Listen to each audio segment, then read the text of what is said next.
I always say to people, fail often, fail well, and fail up. Like always learn from that experience. One thing that sticks out to mine is that this is all about being your true, authentic self. Together in the second quarter of 2025, these voices will take you from burnout to breakthrough, from breakdowns to bold reinvention, and everywhere in between. You'll hear from people who've faced public scrutiny, personal pain, professional pressure, and yet still found the strength to rise, speak, and serve. Some of these stories will move you, others will challenge you, but all of them are a reminder that even in the noise, there's something worth listening to. Let's dive into the best of April to June and celebrate the powerful voices that have shaped the second quarter of Share Podcast. Change your mindset to live, to see clearly, and to become a master observer by expressing who we really are and how to be more of your beautiful, authentic self in every way, shape, and form.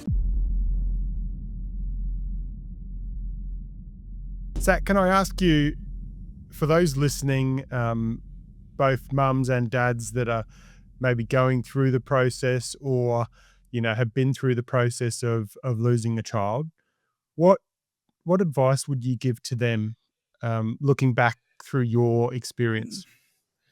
Don't let anyone tell you how to deal with grief. I hate the terminology when people go through like a very traumatic experience. I hate when people say to other people that are going through that everything happens for a reason. Like, it's bullshit. Like, I've had enough of, like, whenever someone says to me everything happens for a reason, when you go through a traumatic experience, like, you just want to throw up, or you want to like tell them to nick off, because but I've heard that constantly. Everything happens for a reason, and like, you can't tell me that when losing a child passed away, and then you tell someone everything happens for a reason. No, it doesn't. It doesn't. But my advice would be just sit in your grief. Like, actually sit in your grief, and don't let anyone tell you how you want to grieve. It's not up to them when you get over your grief. It's up to you, and you'll know when it's time to let go. And that would be my advice for anyone who's going through losing children, is that don't let anyone tell you that, you've got to let go. Don't anyone tell you how you need to deal with grief, because grief comes in all different waves and emotions, and you can't tell someone how to not deal with their grief. Because I've heard it too many times before. Like, I've heard people say, that someone could have lost their grandmother or their mum, etc., and they could be, going through grief for a good 6 to 12 months. And I've heard people, well, they've just got to get on with life. Like, no, you can't say that to someone, because you're not in their shoes. So, that would be my advice. So you touched on, obviously sitting in your own grief, not listening to, some of the things like everything happens for a reason. And obviously those kind of comments are said with the best of intentions for people, because they're trying to support you. But what advice would you have for people, for friends, for family, looking back at your experience? What advice would you give to people that are trying to support people that have lost children? Listen. Just listen. You don't have to say anything. Just sit there with that person in that space. If they want you there, but just listen. I think, this is us as a society, Steve, is that we're always wanting to give people our opinions on whatever's going on in life. And I think for me, after everything I've gone through, it's just sitting and listening. And sometimes I'm my own worst enemy. Like, I've got 4 boys, and I like to give them my advice and my opinions. Like, it's just how it is. But I think we need to do more listening, and just more listening. And when that person's ready to talk, listen. Don't give advice. Don't try and fix the solution. Just listen. Yep. Now, your chapter 4, as you talk about it, is becoming a stepfather. Mm-hmm. Yep. Talk to me about that experience and how that was, how that transitioned, I suppose, emotionally for you. It was it's a it's not a difficult one. It was kind of it came naturally to me. Yep. Like, stepping in, because obviously I've got nieces and stuff like that, but at the same time, like, I'm dealing with 4 boys that have been only really with their mother. And it was easy to a point, but then it became difficult Yep. because they were well behaved when they didn't know me that well, but when they started to know me, they started to press the boundary, like, push the buttons a little bit, press the boundaries. But no, it's been a revelation for me, because I think, I've always wanted to be a father, but I had to go away. I had to go around it a different way now. Like, Yep. I couldn't be just come in and be that father figure straight away. Like, I had to become friends with with our boys first and have a relationship. Um, but those emotions were pretty high at the start, because um, our 2 youngest, Lawrence and August, are the same age as Zane and Elijah would be. Mm. So, yeah, that brought up a range of, and, obviously my wife, Bobby, and I have spoken about it. Like, those a range of emotions got brought up, because when Lawrence and August started to call me dad, like, I was be quiet for a couple of days, because that should have been Elijah or Zane calling me Yep. dad. So I had to really come to that. Was like it's almost like a 360, where I'm like, I just had to go with it, even though I had to, Yep. I didn't show them, I had pain in my eyes, because that should have been Zane or Elijah. I just kind of had to, be there. Like, they called me dad, and now they're back, and it's something that, I'm proud of, that they trust me enough to call me their dad. So, but Yeah. yeah, it's so if Elijah and Zane and our other little baby were born, I probably would have had, obviously I would have been in their lives from day one. But with our 4 boys, like, I'm coming in all different ages, so Yeah. I didn't have that bond. Um, so it was almost like, and I never had the experience of being a child, or not being a child, but being a dad. So it's almost like I had to, like, jump a few steps, and I'm still learning. I'm still learning every day. I'm still learning. Yeah. So yeah. Yeah. And talk to me, and I'm kind of hearing through your reflections and through your story. I'm guessing gratitude has played a pretty large part in your journey. Yeah, it has. I'm just grateful for the life I have now.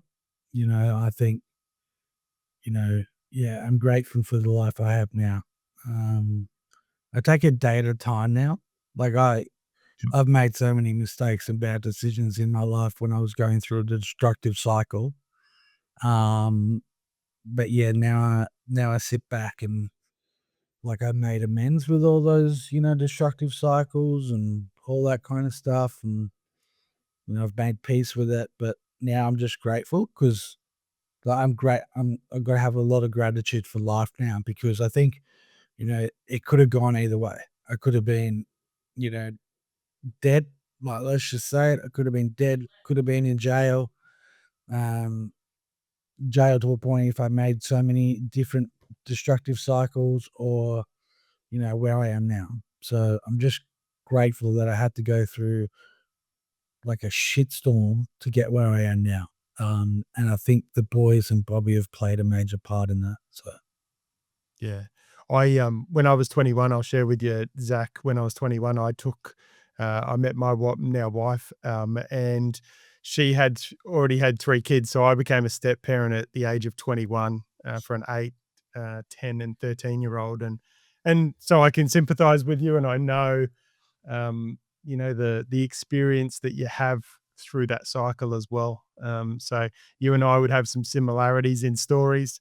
These days now the kids are much older, and we've got 2 boys, almost 16, almost 18, and it's interesting having the 5 kids, and we've got 3 grandkids now as well. But it's interesting because the older kids actually, remind me of certain things they did, to me when I first came around, and obviously sometimes stepkids think that you're there to replace their dad, and you've got to play this father Yeah. role, and you get all those kind of things. So things like putting shampoo in my work shoes, and shaving cream in my Oh, work shoes, and all these well, kind of things, right? Some of these things. I've never had that yet. So Yeah. I've never had that yet, but, Well, hopefully they uh don't listen and get the ideas of that. no, I think they just, like, just don't sometimes they just don't wanna listen. Like, Yeah, yeah. it's yeah, I'll say something to them, and they generally do listen, like, when their mum's not in the house, but when their mum's in the house, they go to their mum after I tell them, "Oh, Yeah. the oldest calls me Zach and the youngest calls me dad." So it's like, "Zach told me to do this," and then they're trying to get a bit of lenience from their mum, and Bobby's like, "And? Like, go do it." And they're like, "Oh, Yeah. okay." So, yeah. What advice would you have for men becoming stepfathers? Um, Take it day by day. 'Cause you just don't know what kids are going through with their emotions. Like, I think adults are built differently, where we kinda can, like, open up. Some of us can open up and talk about how we're feeling, but kids kids go through all different range of emotions, and sometimes, yeah, I think you just need to take it day by day. Because one day you could be really good with, your Yep. stepchild or your stepson or stepdaughter, and then 2 days later, a day later, like, they hate your guts. Like, it's just how it is. Like, you know, our oldest, um, yeah, Sebastian is 16. Like, he loved me one day, and then next day he was telling me I'm the meanest stepdad in the world because I told him to wash the dishes or take the dog out or something like that. So, yeah, Yeah. it's just, I think you just need to take it day by day, because yeah, you're dealing with everyone's emotions, not just yours, but you're dealing with, you know, their mother's emotions, because she's got now someone with another level of authority in the house, and then you're dealing with the kids' emotions where, yeah, so it's like a blended family, but I think it's just taking day by day. Yeah. And I think one of the key things, not just from being a stepfather, but it kind of plays a role in life, is always thinking about putting yourself in the other person's shoes, and what would they think, or what would they feel like, or what would they be thinking? um how would I react if I was in that position? How would I want to be talked to? How would I want to be communicated to? How would I want to be treated? And I think when you take on that kind of mindset, it Yeah. actually assists, because it gives you a little bit of more empathy and a little bit more sympathy, and you relate to them a lot better, I think. Yeah, like, it took me a while to put, um, me in their shoes. It took me a while, like, don't get me wrong, like, yeah. No, you're exactly right. Like, I had to put myself in their shoes all the time, like, but at first I didn't, but then I started to. So, yeah. So yeah, so talk to me, obviously, through your, as the storyteller chef. Talk to me about healing through food, healing in the kitchen. Yeah, so I've got, well, I didn't realize it when I first started, at, 17, when I first did my apprenticeship, but, I've got level 1 autism and also ADHD. Uh-huh. So I got diagnosed a couple of years ago. And when I'm in the kitchen, it kinda it just makes sense. Like, put me out in the real world, yeah, it takes me a long time to kinda understand things, but put me in the kitchen, it just makes sense straight away.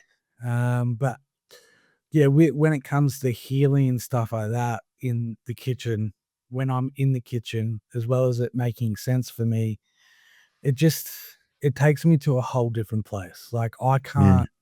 I can't explain it.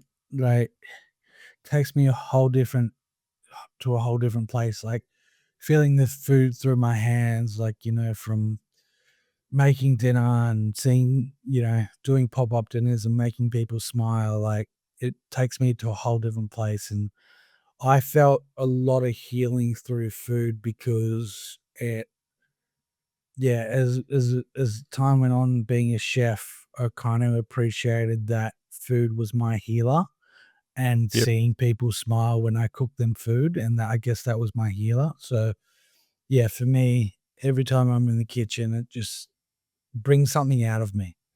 And I Yep. can't explain it, and it makes sense. When I'm in the kitchen, it just makes sense. Like, put me out in the outside world, my mind's going a million miles an hour being ADHD, but put me in the kitchen, everything just slows down, like, and I can Yep. see everything clearly, and that's what was allowed me to heal, because I started to see everything clearly while I was in the kitchen, and then I kinda had to transcend that out of the kitchen. So, yeah, the kitchen really made me the kind of person I am today. Someone said to me years ago, they're like, it's not a 30-day challenge. It's not an 8-week challenge. Every year we're on a 365-day challenge, right? Like, the challenge has got to last our life, right?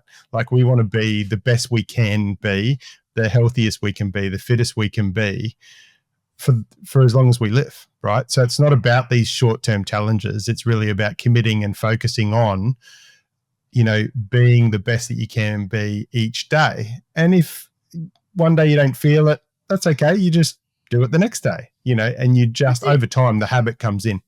That's right. And I think, people know when they're starting to form habits that aren't serving them in the way, because you don't feel good. But we still choose those things because it's easier to do that than it is to maybe shake things up and change. So there has to be a level of discomfort at some point. It doesn't matter if you're starting out a new a new exercise or training plan, or a new job, right? So jobs, everyone needs to work for a living, right? We all need money to put food on the table. So I'll use this in a context of work.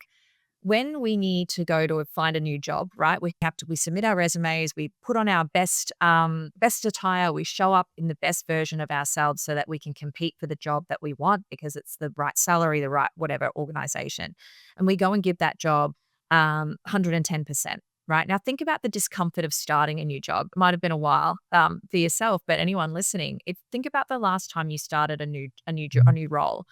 It was uncomfortable, but you did it because the motivation of income was there. Mm. So if you think about putting in place changes to better your mind, your body, your health, there has to be an element of discomfort, because if there's not, you're probably not changing enough to make you feel better.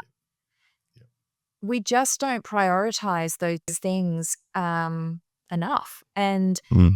it's and maybe that's because we've got too many demands on our time, or we try to do too much. We try to show up for too many people. But if you want to keep doing all of those things, at some point, you're going to need to get really real with yourself. You're going to need to ask yourself some tough questions. Am I showing up as the person that I am most proud of? I love using this one. Am I role modeling the behaviors I want my kids to role model? If I was to go back and tell my younger self, the person that they're about to become, is that a proud moment for you? And if that creates a little bit of discomfort and you're like, oh, maybe not, that's probably a little sign, something in your mind that's going, okay, I need to change something. Mm. The next provocation I have for that is, don't try and change everything at once, because it's too much too soon. You don't need to go and change and start exercising 5 days a week and start a new nutrition plan, because you're shaking things up too much. Our bodies and our minds don't love change. Doesn't matter how often we tell ourselves to have a growth mindset and approach this as a learning opportunity. We are creatures of habit. And if you can introduce changes in like small increments and in iterations, then that is going to be far more sustainable than trying to do a big bang and do everything at once. Because when you do have one day of a speed wobble, you go, I'll throw it out the window and I'll start again next week. Right. And it's okay to have speed wobbles. It's also okay to not maybe hit all of the things that you said that you wanted to, but if you've hit more of the things on your, new me list, I'm going to drink more water today. Okay, so if you're drinking 500 ml of water and your goal is to get to 2 liters and you only had 1 liter, that's still an improvement on the 500 that you were having Mm. before. So don't see that as I wasn't good enough. Oh, I didn't get to 2 liters today. Look at the fact that you improved on what you did the day before. And that's what's going to get you the long-term result. And as for things like 30-day challenges, 12-week challenges, they are a great little motivator. I still do those because it feels good to work towards something. But just think about, what are you learning in that process that you can then continue and sustain over the long run? Yeah, that's put very, very well. Can I ask Danielle, through, starting in fitness, going into corporate, and now really focused on, coaching and helping other people lift their wellness, well-being, their potential and performance. Yeah. I'd really like to get your insights on going through burnout and that overwhelm. What was it for you? Yes. So there's I think a few things. Firstly, I neglected the things that were important to me, and that was movement. So I have a saying, if you need to move your mood, move your body. And I wasn't doing that anywhere near enough. So that was actually what got me back into the fitness world. So I went, as I said before, I was a personal trainer and I worked in fitness, and then I moved into corporate where I worked almost 10 years in the financial services industry. And of the last 4 in a people leader role. And when you've got, a team and a remit and different functions that you're responsible for, there is an element of pressure that comes with that, which I really thrived on. I really loved the dynamic, fast-paced movement of that, but at times really neglected to see the impact and the toll that that was having on myself, my mindset, my body. I would go to work early or I'd stay back late. And those were the times that I'd carve out for myself to move. And so I stopped doing those things. And then over time, I started to feel not so confident. I started to feel really lethargic. I had really poor sleep quality. Um, and I thought, wow, I've really neglected this element of my life that is actually really important and intrinsically who I am. So I joined the gym when it opened, and then just through connections that I had established in my former fitness days, got back into group fitness instructing. And I remember someone saying to me, you already work a 45-hour week. How on earth are you going to fit in instructing? At that time, it was a couple of hours a week. And I thought, well, I'm going to choose my heart, because I don't have to be at my job at 5:30 in the morning. I'm choosing to. I don't know why. No one remembers. No one is going to remember me for the report that I wrote or the really pretty slide deck that I put together. I'm sure someone somewhere went, yeah, that was a really cool graphic. But that's not what people are going to remember me for. My son's going to remember me for the energy that I had, all the time that I spent with him, versus being slumped on the couch scrolling on my phone because I was too tired to do anything else. So I chose my heart, and I chose to create a schedule that allowed me to go and instruct in the gym. And then what was really, I guess, the tipping point for me realizing that I was not serving myself in the best way was that after doing that for about a couple of months, I noticed that my productivity at work was improving. I was like, oh my God, I've known this all along. I knew that I needed to look after me to be able to perform better over here. And yes, my time, it's finite. We don't have endless hours in the day, but I chose to show up in the morning for myself versus for my job. And then it made the productivity in my job better anyway. So it's not about necessarily the amount of time that I was spending there. It was the quality of the work I was producing, and I was able to produce a better quality and caliber of work because I was looking after my mind and my body in the mornings. And that's probably a little bit of that. That was my wake up moment. That was one thing. I think the other thing as well is that your culture and the systems and the environment that you are in play a huge part in the way that you show up. So if you're in an environment where people are really empowering you, you're working with like-minded people, you're having interactions that fill your cup rather than take from it all the time, that plays a big part in that burnout phase. And so, if you're going through, like I said before, everyone needs a job, and often we find ourselves in jobs that we stay in for the long term because we're too scared to try something new, put ourselves out there for something different, maybe look for that promotion and develop our skills or capabilities to be able to jump to the next thing. It's uncomfortable, right? Let's just stay where we are and complain about it instead. Because that feels easier than going and putting myself out there to do something different. But that was a game changer for me as well. So I looked at my work and I looked at the people that I was working with, and I thought, okay, I could learn a thing or two from the people that I work with that's going to help me perform better, but also is going to better what the team objectives are. So I used that culture and that environment to propel me in my career. And I sought those people out outside of my immediate team, outside of the people that I worked with most throughout the day. I went and spoke to senior executives. I went and had coffee catch ups with people who were in completely different business units and said, Mm. hey, talk to me about your world and talk to me about what happens when things are on fire. Like, what happens here? Because if you can approach things with a mindset of you have more to learn from these people that you are around you, but not in your immediate circle, you open yourself up to trying new things and doing things differently rather than being stuck in the same rat wheel, right? Doing the same things over and over, expecting a different result. That's insanity, right? Mm-hmm. Yeah, that's exactly right.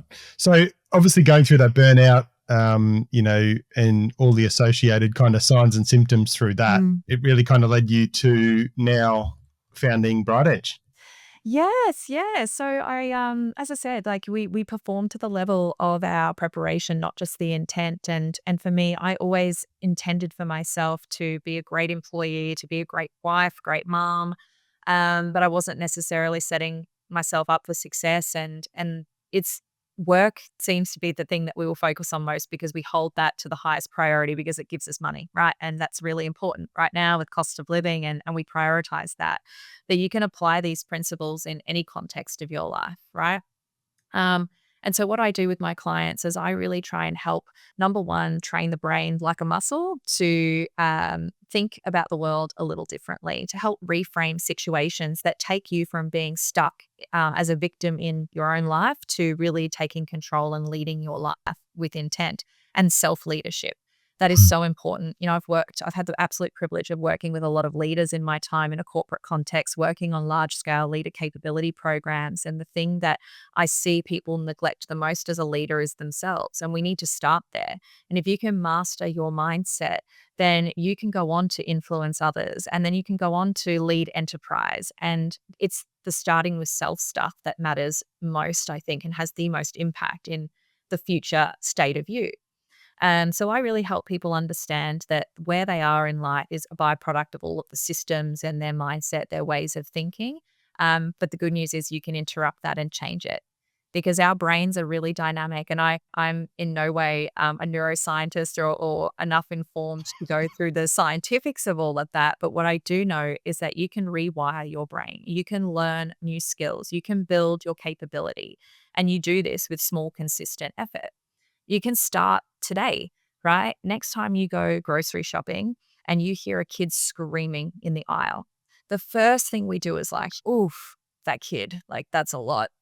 Whatever's going on there is just like the kid's either acting out, parent doesn't care. You tell yourself all of these stories, right? I challenge you to reframe and go, well, maybe that child is neurodivergent and they're having an episode and this is what they need to do. Maybe that parent just got some really awful news and they don't have it in them to deal with the emotional needs of their child right now because they in themselves are having an inner crisis. There is so much more to the story that we see in front of us. And it's the same of ourselves. So don't tell yourself, oh, I'm so overweight or I'm so lazy and oh, I didn't get up off the couch today and do anything good for my body. That might all be true, but maybe it's a case of I'm going to set an alarm 15 minutes earlier tomorrow so I can walk around the block. And that's something good I'm going to do for me. I'm going to reframe that way of thinking about myself because the stories we tell ourselves are so powerful. And that's what I try to help my clients understand is that what is the story you are telling yourself about you, your partner, your work? What is it? And can you flip the script? Imagine that you are not you. Imagine you are someone on the outside looking in. Tell me what's going on now. Without knowing all the intimate details, what does that person see? Because maybe that's going to offer you a perspective shift that you need to kick your backside into gear to do something a little bit different, or maybe just go a little easier on yourself as you start to develop a new habit. So very much just around reframing your thinking and understanding that of the 50, 60,000 thoughts that we have a day, of which we are not aware, could you imagine how exhausting that would be? Our brains are wired to see danger and stress, and we like to think we've evolved, but we haven't, right? We are still built in the times where we're running from tigers and needing to fight for our life. And our Yes. brain, our amygdala, is looking for stress and danger. And we will very easily fall into a stress response or a victim mentality and go, oh my God, I need to fight or run, fight, flight, freeze. We are always putting ourselves in situations like that. But you can try to interrupt that thinking by going, right, let's just pause. Let's have a look at what's going on. How can I choose to respond differently to maybe my knee-jerk reaction, which you've built up over a lifetime of doing the same thing over and over and over again? And then how could that response change the outcome, right? How could that be a little bit different if I choose to respond a different way? And it takes practice. You can't expect to show up when the stakes are high and just do that. You need to practice in the low stake moments when it doesn't matter. Just like an athlete wouldn't take to the field to play, say, a 90-minute football game without having practiced 3-4 nights of training before that game, right? It's the same as our brains and the way that we look at the world, the way that we perceive the things that are going on around us. You need to practice adopting a different perspective, even if it feels uncomfortable. You don't have to agree with it. You just have to go, oh yeah, that could be true. Oh yeah, that could be true. And over time, you'll start to develop more empathy, not just for yourself, others as well. You'll develop perspective and you'll be able to talk yourself into a different way of thinking before things feel so overwhelming that you can't handle the stress or the response that normally comes from that. Right, it was a bit And I know long-winded. no, that's all right. And I know that you're very passionate about it, right? Clearly. Like I love the conversations we have about it, but it's interesting. I know, we've been talking about it, and you talk about your fitness and your health and your well-being. You talk about the corporate, and you've got that knowledge and experience, but it's really about helping people, not just be sustainable in their health and fitness, but also being sustainable in their, career. But overall, it's being sustainable holistically, right? In all facets of their life, mum, parent, friend, sibling, all these different things, making sure that you can be the best version of you and that it's sustainable, Yeah. and that you're not just focusing on one thing. And obviously at different times we will focus on, okay, so if you're focusing on more of your health and fitness for a 30-day, challenge at the gym, there's probably going to be a couple of things that are probably going to be sacrificed in that 30 days, right? And it does, like I talk about the wheel of life in life coaching, right? And you've got finance, relationship, friends, fun, all these things. And I say there's never a time when that is a perfect wheel, right? It just isn't, because things happen from time to time. Life has a cycle. But as long as you're aware of it and that you can kind of be going, how do I make, I've got a 5 out of 10 in finance. How could I move that to a 6 out of 10? How could I move in fun? How could I go from a 4 out of 10 to a 5 out of 10? How can I make these incremental, just slight movements forward, and how will that affect my life long term? Yeah, definitely. And that's just it. There's saying work-life balance. And I think that, it's not necessarily balance that we're trying to achieve. We're just trying to bring some consistency into, whether it's how you perform at work or the effort that you're putting in there, the effort that you're putting in at home or in your own health and fitness. There is going to be at times where you will need to prioritize something over the other. And that's okay, right? That's absolutely fine. It's where we're doing that all of the time that we then start to neglect the things that are important, and then they just get worse and worse and worse and worse and worse. And then eventually the one thing that's keeping us going, something might happen there. That great example of this. My job for so long was my beacon on the hill. It was the thing that I was excellent at. And I would show up at work and I'd love the person that I was there. I loved the people that I worked with. I enjoyed the culture, and I was so enthusiastic and motivated in that job. I loved everything that we were doing. We went through a really large scale transformation and things felt chaotic for a little while. The systems that we had in place were pulled apart because we needed to forge the path for new ones. And that work bubble that I went to and felt so great in very quickly knocked me, and my confidence went through the floor. I was like, I can't do this. How have I gone from being really great to being knocked flat on my ass and not knowing what to do in this situation? And what then happened was that I realized that the rest of my life was also in this in this kind of state where I felt like I was not present or intentionally living in any of the areas of my life, intentionally living, period. And so when you do notice that you are prioritizing a portion of your life over at the detriment of others, that's when you need to go, okay, well, how do I achieve a little bit more of a equal tension in the way that I'm prioritizing things? So as an example, no phones at the dinner table, right? We don't scroll, we don't work, we don't check emails, we don't respond to the notifications. That is a tech-free zone. So that allows me to prioritize my family for that 30 minutes that we're sitting at the table. Right. And it's small stuff like that. Like I said, it's not sexy stuff. Like I really wish that there's this secret, but it's really just putting in place those small things that allow you to do whatever it is you want to focus on better for that, period of time. Yep. Having boundaries and non-negotiables.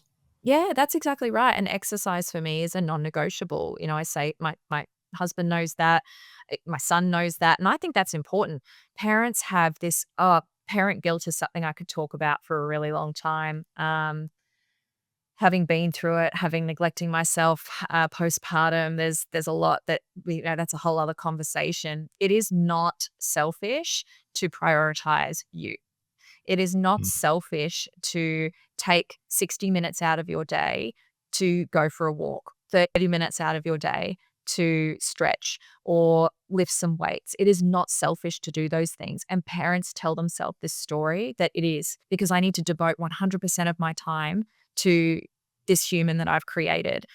It's not true. And the behavior that you're role modeling is that you're going to always be there for them. Where does their resilience come from? Where does their critical thinking come from? Where does their skill and capability come from to be able to walk through life if you're always there? You asked me before, how do I help Liam with this stuff? I'm raising him to be independent, and I'm raising him to be able to look at situations and have his first thought not be, oh, mum, answer this for me. It's, I'm going to try and work this out myself. And then when I can't, I'll ask for help. And if we can, do those things for our kids, if we can do those things for ourselves, our children, our friends, the people around us, see that it's actually okay to look after ourselves rather than looking after everybody else first. And on that note, I'll also say that going grocery shopping is not time out, parents. That is not doing something for you. You need to shop to put food on the table. That is not or should not be counted as doing something for yourself. Right? I hear that all the time. Oh, I got out and I went to do my grocery shopping. No, that's not adulty or adulting, right? Like we have to do that, and that is not time out. You might enjoy maybe the peace and quiet when you're doing that and it feels good, but go and get a massage, go and book a coffee, catch up with someone, go and read a book in the library for 60 minutes. That is time out for you, not doing your grocery shopping. Yeah. And I think talking about that parent guilt, talking about the pressures of life, talking about, how we're kind of just on this conveyor belt of life, conveyor belt of career, conveyor belt of health and fitness. But obviously at the end of this year, you're leading Overland Trek. Yes. I'm channeling my hiking enthusiasm to go on a multi-day trek in Tassie. Yes, I'm very excited and maybe even a little bit nervous about that. That's going to push me out of my comfort zone fitness-wise, and I think mentally. I'm a bit of a princess in the piece. I'm not sure how I'm going to go sleeping on boardwalk, but I am super excited for the adventure. You'll be fine. I'll give you some tips around some of the, the blow-up mattresses that you can get that are pretty good. So having done it twice, obviously I know the benefits of it, but, talk to me about who you think should be attending. Anybody who has a love of wanting to just be in the outdoors, connect with nature. We're talking 5 nights, 6 days of being in Tasmanian wilderness, right? Where you will disconnect because you can't charge your phone. You are going to connect with the humans around you. Nothing else is going to matter for that amount of time. It also requires a degree of preparation. So I think if you're somebody who likes to have the big goal and work towards something really big and shiny at the end as a bit of a reward, this is that opportunity. I think it's for anybody who was wanting to maybe just live a little differently for the next several months as you prepare to go on a trek like that. It's certainly not for people who are, you don't have to be fit to do it already. Do you know what I mean? Like there's time to prepare. And I think you're able to start that now, the mindset, the physical conditioning, the mental conditioning.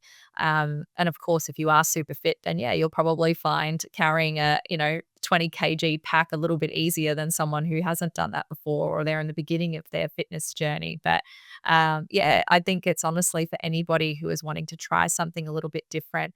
I think that people are probably a little bit like, whoa, it's a really long time to be hiking. We're talking at least 65 kilometers over a period of 6 days. That is definitely achievable if you can set up the systems now and start conditioning the body, the mind to be able to do that. So I'm really looking forward to it. I think it's going to be a fantastic challenge. I think that the camaraderie will be super important. We'll get to see, parts of the world that people don't ever get an opportunity to see. And you'll get some lifelong friends and memories from it. How cool. Yeah. I think what you've just kind of summed up there is a good lesson and a good point in life. Doesn't matter whether you're a musician or whatever you choose to do in life, having that support network, having those people that will cheer you on even when no one else is, so that you can kind of gain that enthusiasm and gain that strength from their support. Yeah, look, that's exactly right. I think it's really important to have that. And the more that I think the older you get, the more you realize who your people are, and you just learn to surround yourself with them. When you are younger, whether you are in music or, like you said, business of any kind, it's just creating a space where you are confident and happy, and you learn who to surround yourself with, who to work with as well, because that's another really important part with any kind of business, is that you're working with people that have the same goal, that have the same mindset, that want to achieve similar things or the same things, and are like, yeah, cool, like I want to be on that ride with you, and I want to go on that venture with you and be on that journey with you, and they're there like behind you the whole time. Yeah. Obviously, through any kind of journey and any kind of pursuit of success and pursuit of, goals, whether it's in music or in life, there's always self-doubt that creeps in.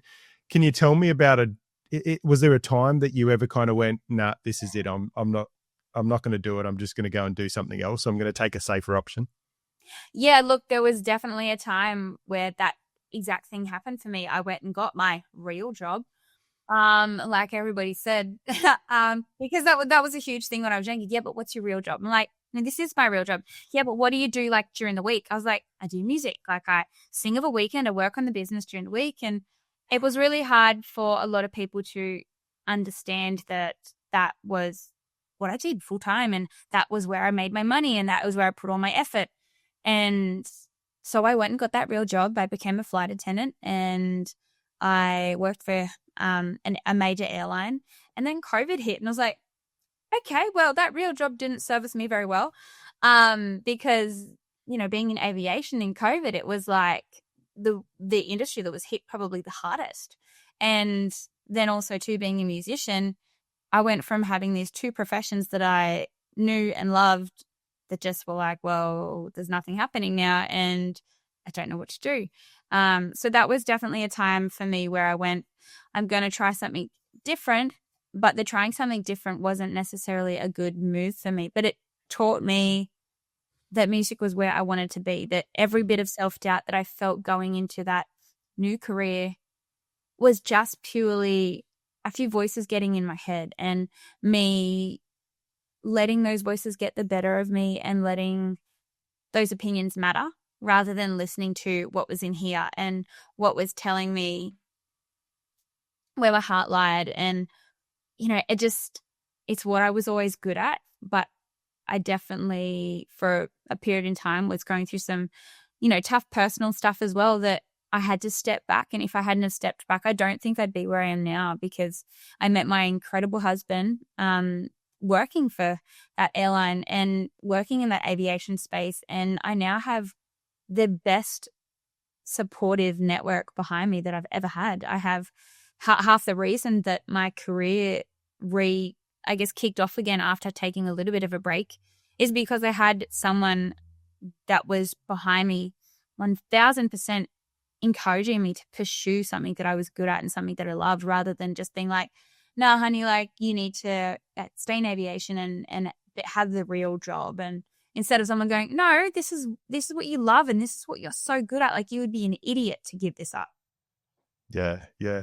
It's one of those things there's so many stories of it, but I think, similar to your journey, if I look in the sporting realm, you've got someone like Ash Barty who kind of took a break from tennis, went and started playing cricket and a bit of golf. And then she came back and then she ended up being world number one, right? Like she took a step away and then she, obviously refound her love and was in the best, obviously the best form of her life. And one of the other things that I draw from that story of Ash is from a female perspective is her choice to actually say, hey, yeah, everyone's saying, oh, are you going to beat Serena's Grand Slam record? And are you going to do all these things? And the expectations that are put on not just, sports people and musicians, but, women in particular is, oh, well, how are you going to be able to do it when you have kids? And how are you going to be able to do it through all these challenges? And I think I love it when, people now are kind of going, it's not about the 25 Grand Slams or it's not about these things. This is my life and I'm going to live my life through those things as well. So are there any challenges that you found as a woman in the music industry?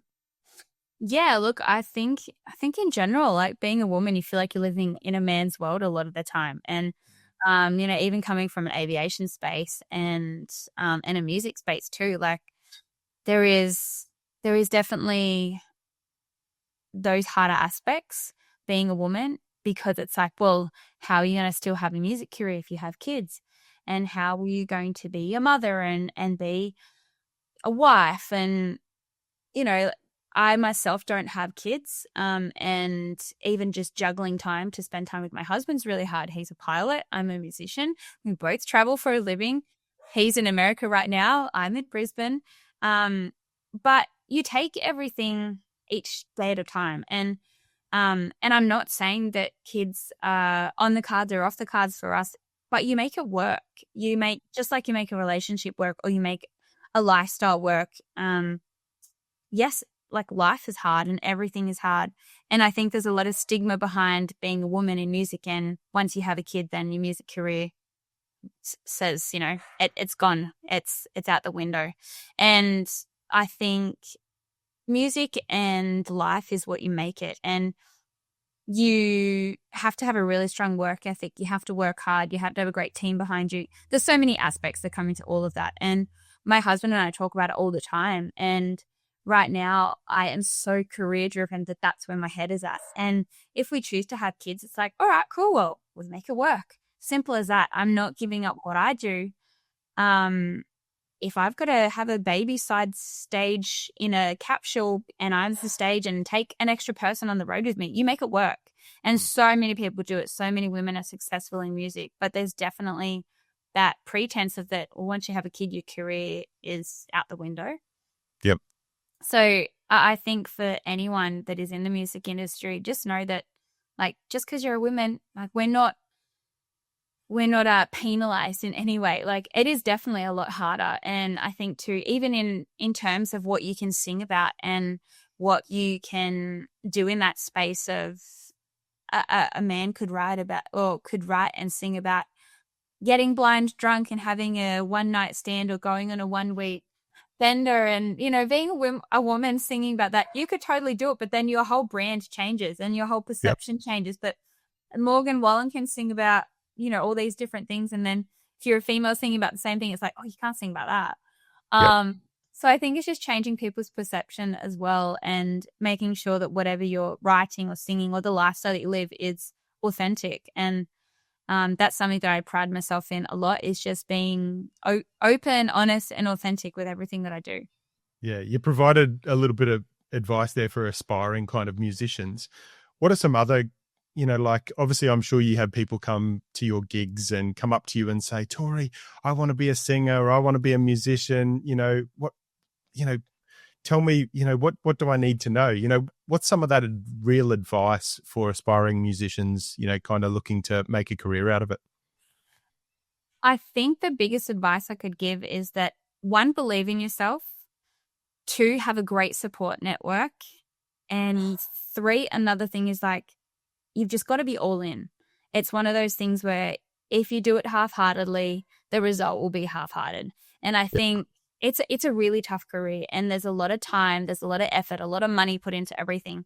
I am a full-time musician. That's all I do. I live and breathe music. I'm either doing admin stuff, I'm writing songs, or I'm recording music or playing shows. A lot of people still do work as well, and I'm not saying that that's unachievable by all means, but I have definitely found that I've had a lot more success with what I do and a lot more productivity by just doing music and by really working really, really hard on that. Yeah. Through your career or through your life, what do you think has been your biggest challenge? I think my biggest challenge has been that self-doubt creeping in. It's something that you never think would get the better of you, but it definitely does. Or, you take on some criticism, not in the best way, maybe. You, instead of taking it on board, you take it to heart. Instead of learning from something, you go, oh, well, I'm not good enough. And I think if you can see through that and push through and persist, there's nothing stopping you. Self-doubt is always going to creep in, and there's always going to be moments that you think you're not good enough, or that you think, it's just not happening for you. But with hard work and persistence and just believing in yourself, I think anything's achievable and anything's possible. You've just got to want it enough. Yeah, that's cool. That's a great point. So what does the future hold for Tori Dart? Look, the future for me right now, this year is a very crazy year with a jam-packed calendar touring. I'll be on the road with Lee Kernaghan all year throughout Australia, which I'm very excited about, as well as many festivals myself, like the Gympie Muster, and also Country Fest coming up, a few other festivals that are yet to be announced as well. Lots of new music. I have a new single coming out in May, and then probably another one around that August. And then another one before, we finish up for the year, and just continually writing, recording. I've got many dates booked in for the studio this year as well to get more music out there. Continually working on myself and myself as an artist, and just doing what I love. Like, I'm so, so grateful every day that I get to call this my job. It doesn't ever feel like work. There's good days and there's bad days, but nothing is ever that bad that I want to throw in the towel. And I think I'm really excited for what the future holds. I've had a really, really great couple of years, and I'm just forever trying to build on that and to create something that people want to come see, people want to come and hear, and people want to buy into that journey that I'm on and be a part of it. Yeah, that's cool. And when you look to the future and you look towards, goals you've got in life, do you do any, kind of vision board exercises, or do you do any of that kind of real deep feeling vision stuff to kind of put it out into the universe? Yeah, absolutely. So on my computer, on my desktop now, I have a vision board as my screensaver that I created. And I have been really diving deep into manifesting, and I think if you can see it, you can be it. And it's only really been something that recently I've started to practice a lot more, and just being grateful every day for what you have and for what you get to do. And I'm grateful that I get to play music, that I have this voice that I can share with people, and these songs I can share with people. And the future for me, what I have in mind for myself, it might take me a year to get there, it could take me 10 years to get there, but I'm pushing for that every day. I'm every day going, okay, well, how do I get there? And what do I need to do to make that happen? And who do I need to work with? Or what do I need to do? Who do I need to contact? And how hard do I need to work? And just forever working at that. I think there's always something to learn with anything that you do. And, surrounding myself with people that are better than me, that I can learn from, I think it's really important in what I do as well. Surrounding myself with incredible producers or people that have been writing songs longer than I have, or better musicians than me, always makes me want to be better, always makes me want to learn something more. And I think just over the past couple of years, really honing in on those those vision boards and manifesting and just seeing what my future looks like. It's really exciting because I'm like, man, if I can achieve all that, like what's next? Because that's really exciting. So talk to me about if someone's sitting there just not feeling great, possibly burnt out, what are some of the signs you would expect to see in them? So it's kind of varies for different people. Like what we say, it's that whole thing on, your body keeps the score. There's a good book out there called Your Body Keeps the Score. Pretty much sums it up in the title, right? Your body will tell you clues all the time. You are having issues with your sleep right now. You are tired, but you are wired. You are waking up in the middle of the night. You can't get yourself back to sleep. Also, tension headaches. How is your neck and your head at the moment? How about jaw tension? Is your dentist saying to you, do you know that you're grinding your teeth at the moment while you are sleeping? Have you got irritable gut? Do you have psoriasis back in your hair? Is eczema flaring up on your skin? These are all little clues to us as a human being. Are we listening? Because your body is trying to express something to you. And if we don't pick up on these clues, right, we start to slip. And as we start to slip down that spiral, things like exhaustion. You are so tired all the time. You have nothing left to give in your tank. Then we start slipping into cynicism, being more irritable at home, with the people in our life. We end up being irritable maybe towards the world in general. And then the third thing is reduced sense of accomplishment. We just can't produce in the same kind of way, like get into I call it beast mode. You can't get into beast mode, right? Where you're really, really highly productive. You're creative, you're innovative. You can't get there. And creativity will stifle. And one of the biggest red flags for me is when people say, I just don't have the time to do the things that bring me joy anymore because I'm too busy. Mm-hmm. That to me is a red flag. Yep. So it's going to present to people differently. I know how it definitely presents to me. And so as soon as I'm aware, because maybe I've slipped off the wagon, not doing all the practices that I do daily, or I miss my 6-week break, or, something happens, I take on too much work, and I slip. As soon as my sleep goes, I am onto it like a hawk. I'm like, right, I need a mindset reset weekend. I need to scale stuff back. I need to simplify life. I'm like, what's happened? I've tilted out of balance here. Yeah. And that's a good awareness that people need to have as well. And something that I've really kind of introduced and realized is that most of the stuff we put on our schedule, we put it on our schedule. And if we put it on our schedule, we can take it off, right? Like, a lot of the time we're in these busy lives and then we're like, actually, who caused that? Oh, that was me. Yeah. Right. And you've got to have the awareness that, hang on, like I said to you earlier, like obviously doing the speaking course, I was like, I took on too much in March, right? Like it was going to be a big month and then we had a cyclone and all those kind of things. But for me, I'm like, that's okay.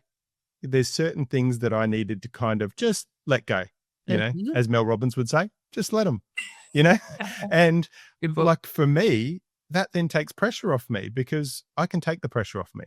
Yes. Like, the world is not going to end if there's certain things that I don't do, I think that's so crucial that people know that they can take things off their plate. They can take things off their schedule when they need to. Yeah. But I know there'd be people sitting there, Chelsea, listening to those symptoms and signs that you kind of went through, and they'd be going, but I just can't. I just can't stop, Chelsea. I've just got to keep going. Like, so what I'd love to know now is let's flip it, from a high performer sitting there just, kind of going bull at a gate, absolutely worn out, not being their best. Let's flip it to being a mindful high performer. Mm-hmm. What does that look like? So I think, and for those people who are saying, I can't do it, Chelsea, I think something that helps me, and then I'll talk about mindful high performer. Yep. But I think for intrinsic motivation, something that really helps me is thinking about somebody that I love more than myself, and I think when you start re-anchoring why you do it for somebody else, like, so for example, our daughter Clara, right? She's the love of our life. She's the reason, that every decision I've made since I was sick is based on being a present, healthy mum. And it was actually my psychiatrist who said this to me, which was so brilliant from an intrinsic motivation point of view. She's like, Chelsea, if you get sick in the future, who does that impact? And I said, well, it definitely impacts me, right? I get sick. I need to take 4 weeks off from my mental illness to kind of rehab. And I said, she's like, well, that sucks, right, for you? And I'm like, yeah, I know. And she said, but who else does it impact? And I said, well, it directly impacts our daughter, Clara, and my husband, Jay. And she said to me, does Clara deserve a burnt out, stressed out, anxious mum? Like, does she deserve that from you? And I'm like, no, she doesn't. Wow. And so she's like, so every day you do it for her. And so I think about that all the time. Even when sometimes I'm having massages, I'm like, Clara, this is for you, sweetheart. This is what I need self-care. But let's go back to the mindful high performer now. So I think that's a really beautiful way to help people. It was helpful for me anyway. Steve and my psychiatrist said that to me. So mindful high performance, let's talk about that. A bit of a juxtaposition, isn't it? The book, The Mindful High Performer, because people feel like you can't be mindful, have a mindfulness practice and sustain this very fast pace. Yet the opposite is true. If you're on 24/7, the brain is not designed, right, to be on 24/7. We're not a computer chip. Our organ is not designed to do that. We need proper scheduled circuit breakers and breaks. Otherwise, the brain does not recharge itself and you will fall apart. That is just the natural laws of the brain. So mindful high performance is about sustained success, like the sustainable momentum, performing at your best without sacrificing your health, right, your relationships. It's not about doing more and more and more and more. It's about, doing things that really matter to us with clarity and with a sense of calmness. And again, it comes back down to this, Steve, what was it, 3 weeks ago? I was at South by in Austin, South by Southwest. There's like 970 tracks on there of AI, and all the biggest speakers were there in our well-being space. I saw Peter Attia speak and Huberman and Prof G and Esther Perel, and I was having a great time, Brené Brown. And then you'd get flung over into another panel discussion where they teach you how to build an app with 11 different AI agents and how to do that in an hour and upload it to the Apple Store. And so there's this shift happening in the world right now of acceleration. Accelerate, right? How do we use AI to get faster? I want to flip that into sustained momentum, because not every golden bus that we decide to get on is going to where we need to be going, right? It's not going to get us to the destination we need to, even though the opportunity could be shiny. So how do we be very, very decisive around the opportunities that we do say yes to? And then how do we make sure every day we schedule in stuff that takes care of the vessel, the home? Because here's the truth. If we don't take care of the home, right, this is the only place we have to live, this house of ours. And if we do not take care of it, we have nowhere else to live. Mm-hmm. So I know that's pretty hard hitting, but that's kind of where the truth is at. And I don't think you realize that until you get very sick or you have a friend of yours die around you. And then again, it's always these perspective shifts that pull us back into alignment for a short period of time. But I want people to do that for a long period of time. Look, take care of themselves every day. Yeah. I see, obviously I watch you on social media and, you got speaking events. And as you were saying earlier, I think before we hit record was, you love, putting shit on Jay and, obviously having a bit of fun and showing some funny things that happen and, kind of taking the piss out of yourself a little bit, right? Which shows that humor, which is good. But you live a busy lifestyle, but I also see that it's not just standing on a stage. It's, if you're traveling, it's in a gym. It's really working on, calming your nervous system, working on your health and wellness. So I'd really love to know what are some of your non-negotiables on a daily basis that you put in place to make sure that you show up as the best wife, mum, and human being you can. Yeah. And Steve, to be honest, I'm not perfect, right? I dropped the ball. None of us are. Yeah, I know. We don't like perfect. But I'm getting a lot better at working out which glass balls I can't drop. And so a few things that really help me keep upright. So first of all is my sleep. I am fastidious about my sleep. So when I'm on the road, I always take an eye mask. I take a magnesium supplement. I take my pajamas. I make that space feel as homely as I possibly can. The eye mask is to block out all light. So even if you've got a street light coming through, I do a half an hour unwinding period where I don't check tech. I will usually start it off with a gratitude journal. Usually I start off with some hygiene, hot shower, brush teeth, those kinds of nice things before I go to bed. Then gratitude journal for a while, 5 minutes. I think about things that happened that day. Then I read a book for about 10 minutes, or 10 pages or 15 until I start feeling tired. And then I listen to a sleep guided meditation, usually Headspace, Andy. Love his voice. Dreamy. It's usually me and Andy every night in my bed. And and Jay sometimes. Jay's never in my bedroom. No, we sleep in separate rooms. Again, for my sleep. I mean, I love Jay. Girls are like, You sleep in a separate room from that guy? I'm like, I know he's hot, but I've seen him for 25 years. Been married to him for 18. I'm okay. Not sleeping in the same room as this guy. My sleep's too important. So sleep, number one. Number two, when I wake up, my morning routine's pretty dialed in these days. A big part of that is that I will take medication every single morning. My medication keeps me alive. So I take they're called serotonin reuptake inhibitors. And so I take that every single day without fail. That's a non-negotiable. I will then go and exercise for half an hour every morning, without a doubt. Half an hour exercise every single morning. I make sure I hit that. So even if I'm at home at the moment, which I am, I'll take my daughter, right? We'll do a half an hour bike ride. We might go for a walk. We use our garage gym. When I'm on the road, it's a lot easier because she's not there. So I've got the schedule back into how I will set it. So I'll always hit the gym. Then I will have a really healthy brekkie. I will sometimes do warm shower followed by cold water therapy. And then I will kind of sit down and kind of reassess my day from the night before. I will always meditate somewhere in that day. So 10 minutes of meditation, non-negotiable for my life because I have a predisposition and a vulnerability to anxiety. And mindfulness and meditation clinically is outstanding for people who are vulnerable to anxiety. For depression, it's more exercise. But for anxiety, it's more of a mindfulness to calm down the nervous system.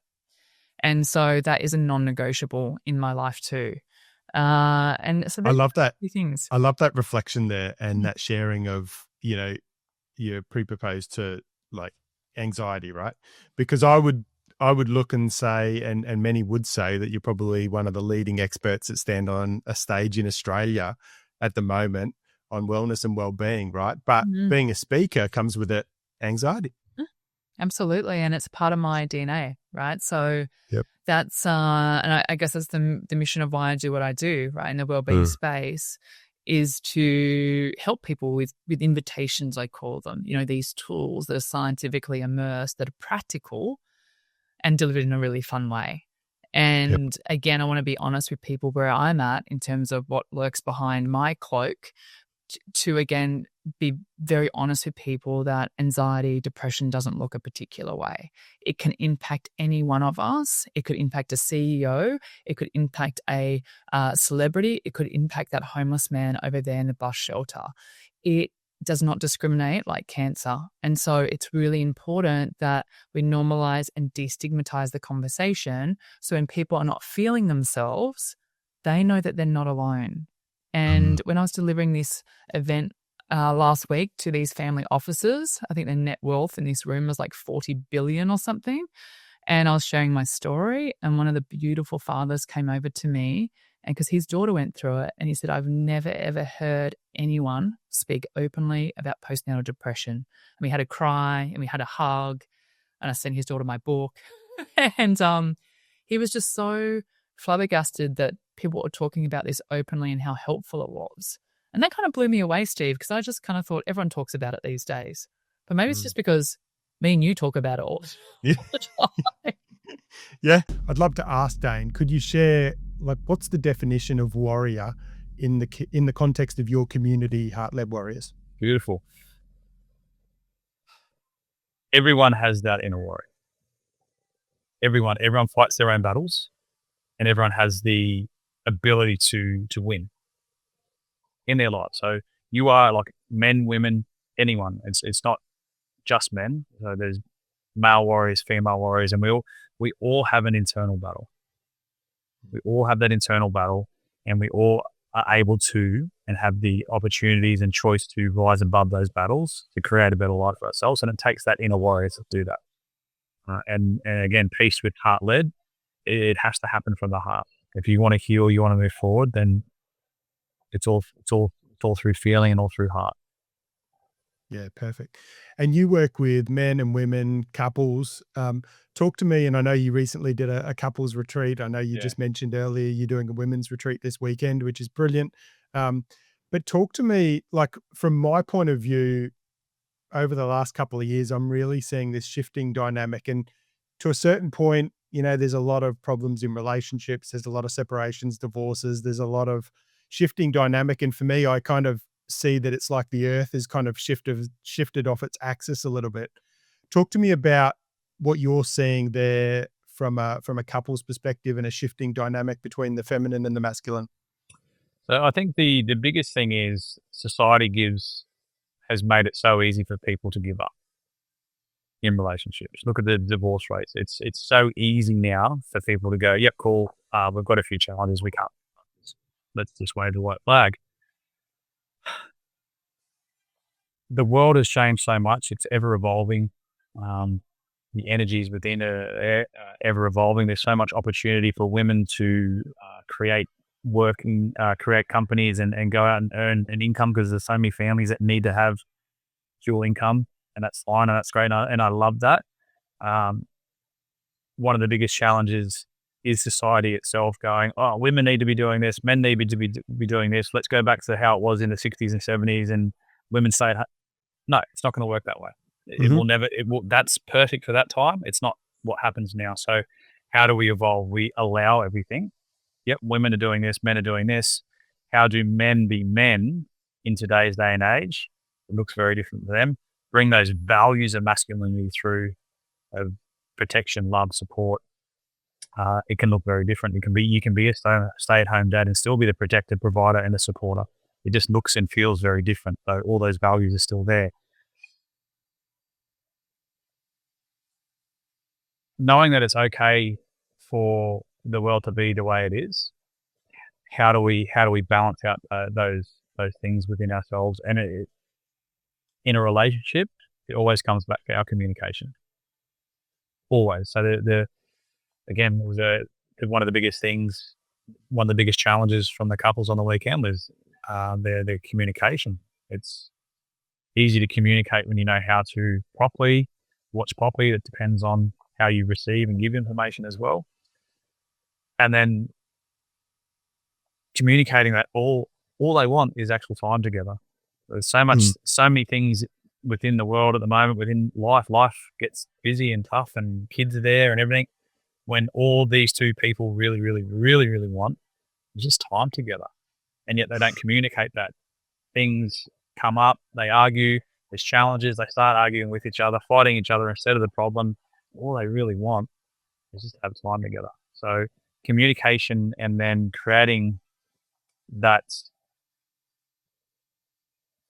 bridge between them where that communication stays open and like, hey, I just want to have some time with you and do that thing. So yeah, there's so many things that can affect a relationship, outside noise, jobs, all of it.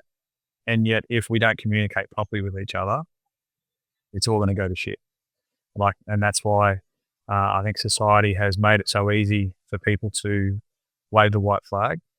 I think you can probably get a divorce online these days just about. So they're making it that easy, which it sucks. It so badly sucks. And people see that. I'm not sure the actual statistic of what marriages, the divorce rate is, but it's over, I know it's over 50%, and it's horrible. It's not like people get into these ruts and argue and have these outside influences going, oh, you better split up or do it now for the kids, because if you stay together longer, it's going to make it harder for the kids. Is splitting up and not being a family for your kids harder or easier? Like, seriously. And an absolute reverence to people that do split up where it's just not supposed to be. I make sense of that, but there's so many relationships where people are separating and splitting up and divorcing where they have deep, profound love for each other. They just can't see a way past these challenges. And again, it comes back to that communication. Yeah. Talk to me, if you were to, speak to the men listening to this, how do they show up as a better husband and partner? Vulnerability.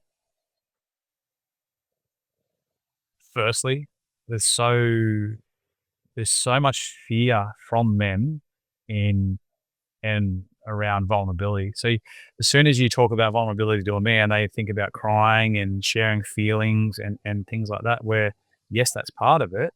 However, vulnerability is showing up authentically as the person you're supposed to be. Mm. That's a part of it. That is sharing and feeling your emotions and speaking about what means the most to you and just being the person that you are, so you are happy and joyful and full of love. So many, like we have so many masks on. I'm the father, I'm the worker, and it gets in the way of that. So vulnerability means lots of things. I really believe as men, we're not doing a very good job collectively. I'm putting my hand up for this as well. And that is by being the masculine man that is innate in us. We're not doing we're not doing a good enough job collectively as the protector, the provider, and being the support that our families and more importantly, our feminine needs. Like there's why the females in their masculine energy mostly because they don't feel safe in their feminine.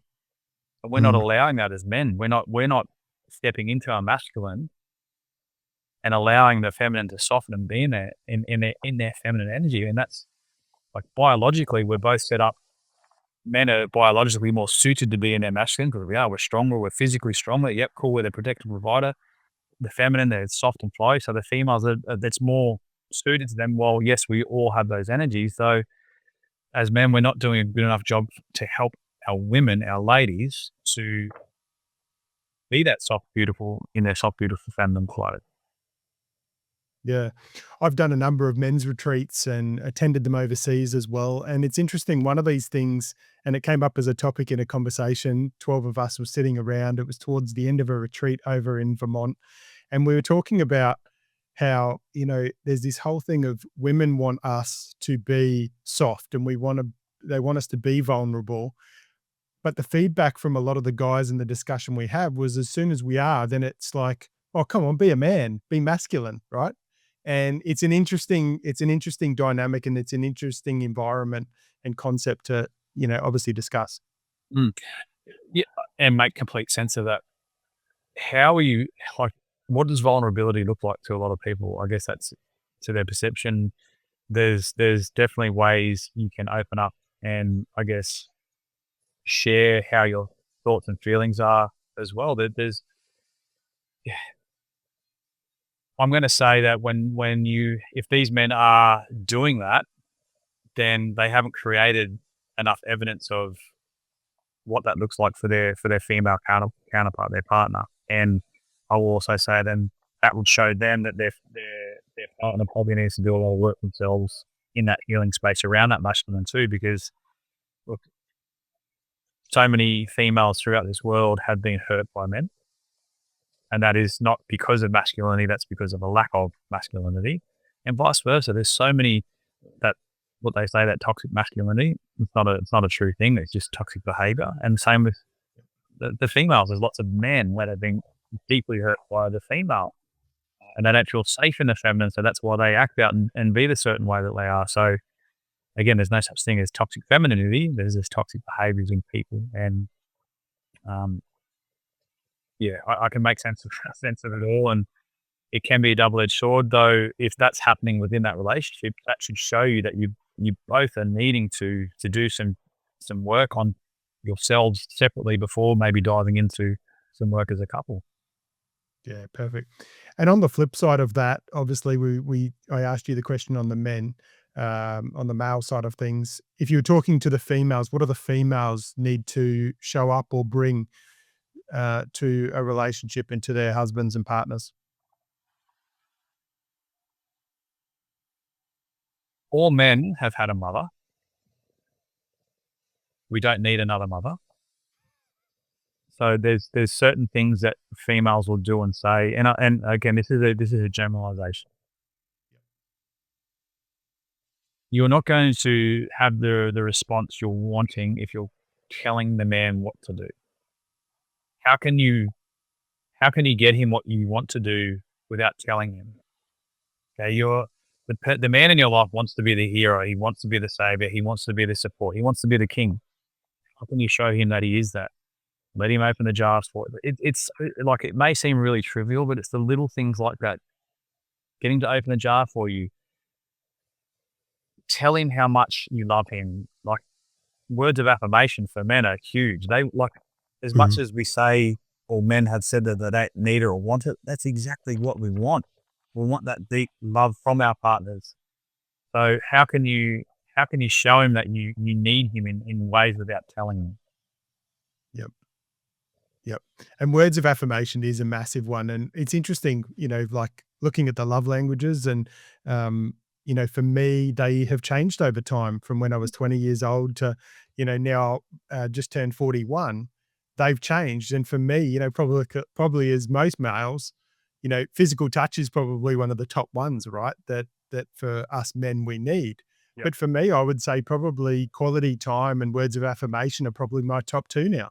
Oh, 100 words of affirmation for me. I want to hear that my wife's proud of me. I want to hear that I've done a good job. And if that's the little boy in me saying that, then that's what I need and I want to feel great about myself. Yes, I feel great about myself anyway, but that's what I want to hear from my partner. So, like, have these conversations with the person, your significant other. What do you want from them? It's nothing to be like.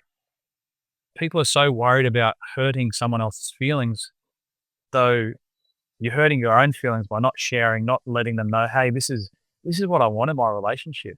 This is like, if you do this for me, I'm going to be an open book for you. I'm going to be this, and this.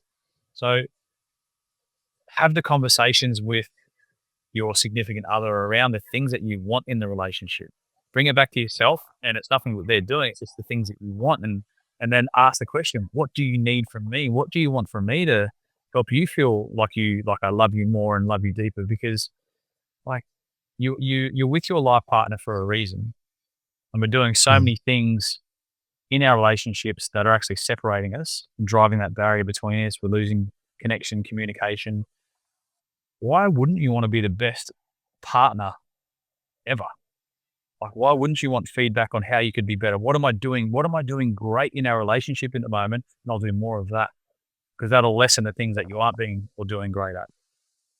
Yep. So it's not necessarily about removing things. It's about doing more things that you're doing well already, just turning up the dial on it. Yep. Now, obviously in your Heart-Led Warrior, when you're doing your couples retreats, obviously there's varying types of couples that come to you. I'm guessing there's ones that are really just are in a good place and they want to strengthen things. There's people that are in a really bad place and kind of just want to see if they can repair things, that they can get back on track. Is there an example? Obviously, don't need to share details, but is there an example or a couple that really kind of sticks in your mind, an example that you can share that just really kind of hammers home how you can go from broken to, being back on track and moving forward together? Yeah. So probably 4 of the couples from the last weekend, we had 5 beautiful couples. 4 of them literally came in with basically make or break. One of the couples had been doing a lot of work over the years, and they were there to expand more, learn more about each other, dive into themselves a little further, and expand more. So there was a vast difference between one couple and the other 4. And the other 4, again, come in with that, if we can't figure something out, then this is probably our last ditch effort. So just the exact example of what I was talking about before, just them actually telling each other what they want, and what they actually wanted was just time together. Though with all of their own shit going on within, and then these traumas and triggers that they have from childhood, they aren't able to express that to them. So giving them the tools and resources and showing them how each other give and receive information or communication a little better just opens up that, and they leave there with a completely different perspective on what a relationship gets to look like as well. Like we're Nadine and I push for and are huge believers in the honeymoon period never has to stop. It is always going. So bringing more fun, more joy into your life, making your date nights simple. Simplicity is the key here. And we show them that because the things that we do on the retreat are actually really simple.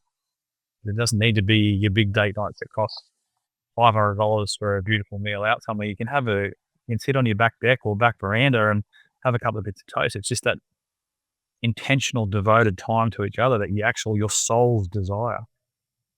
Yep. And I think when you're looking at couples retreats or even, men's retreats and women's retreats, but men's retreats that I've been on, I've always said it's like going to a psychologist or a psychiatrist. The work, as important the work is when you're in that retreat or you're with that psychologist, the real work is outside of that. Yeah.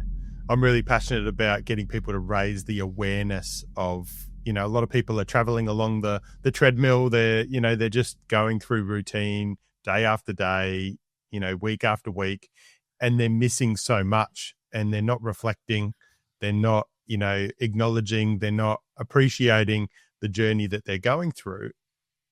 And a byproduct of that is that they're not actually being more aware of who they are, who they want to be, what they like, what brings them joy, all these different things. And I think the power of having and raising your awareness is so important in that journey of growth. Yeah, absolutely.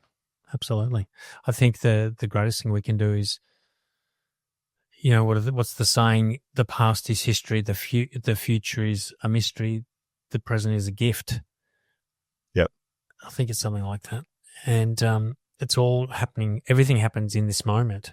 I think the biggest challenge we have is we spend far too much time thinking about our past and what we didn't do right and what we could have done better and what we should have done and I wish I hadn't done that. Or we're thinking about the future going, well, how am I ever going to make that happen? How am I going to get out of the situation? And what if that happens? And what if this happens?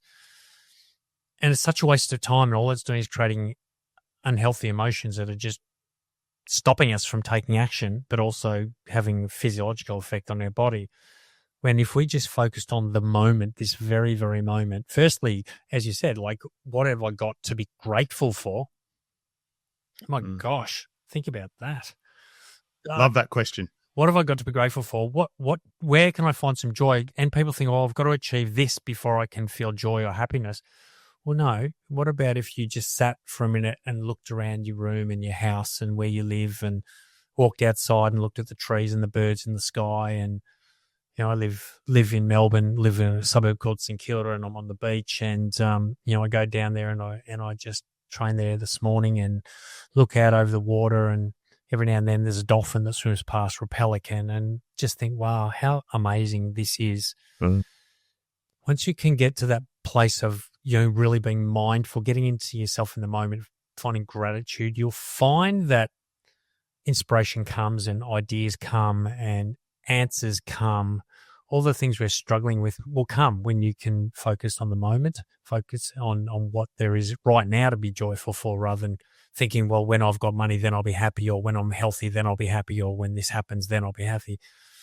No, you choose joy first. Otherwise, those things will never happen. Yeah, that's exactly right. You're talking about the past, the present, the future. And the interesting thing is I heard one day and I thought it was fantastic. They're like, so many people are always talking about the good old days. Remember that one day you'll be thinking today, where you are right now, you'll be thinking, God, mate, remember the good old days? You're living the good old days today. So true. So true. It's funny. Hey, we're always like, oh, I wish this or I wished that. And it's like, just be grateful for what you have today. Yeah. I think a lot of people don't, it's spot on. And I think a lot of people don't recognize they want something in their future that's different, but they don't realize that the only way they'll get that is by what they do today, what they think today, how they act today, how they process today, how they interact today. Your future is based on what you do today.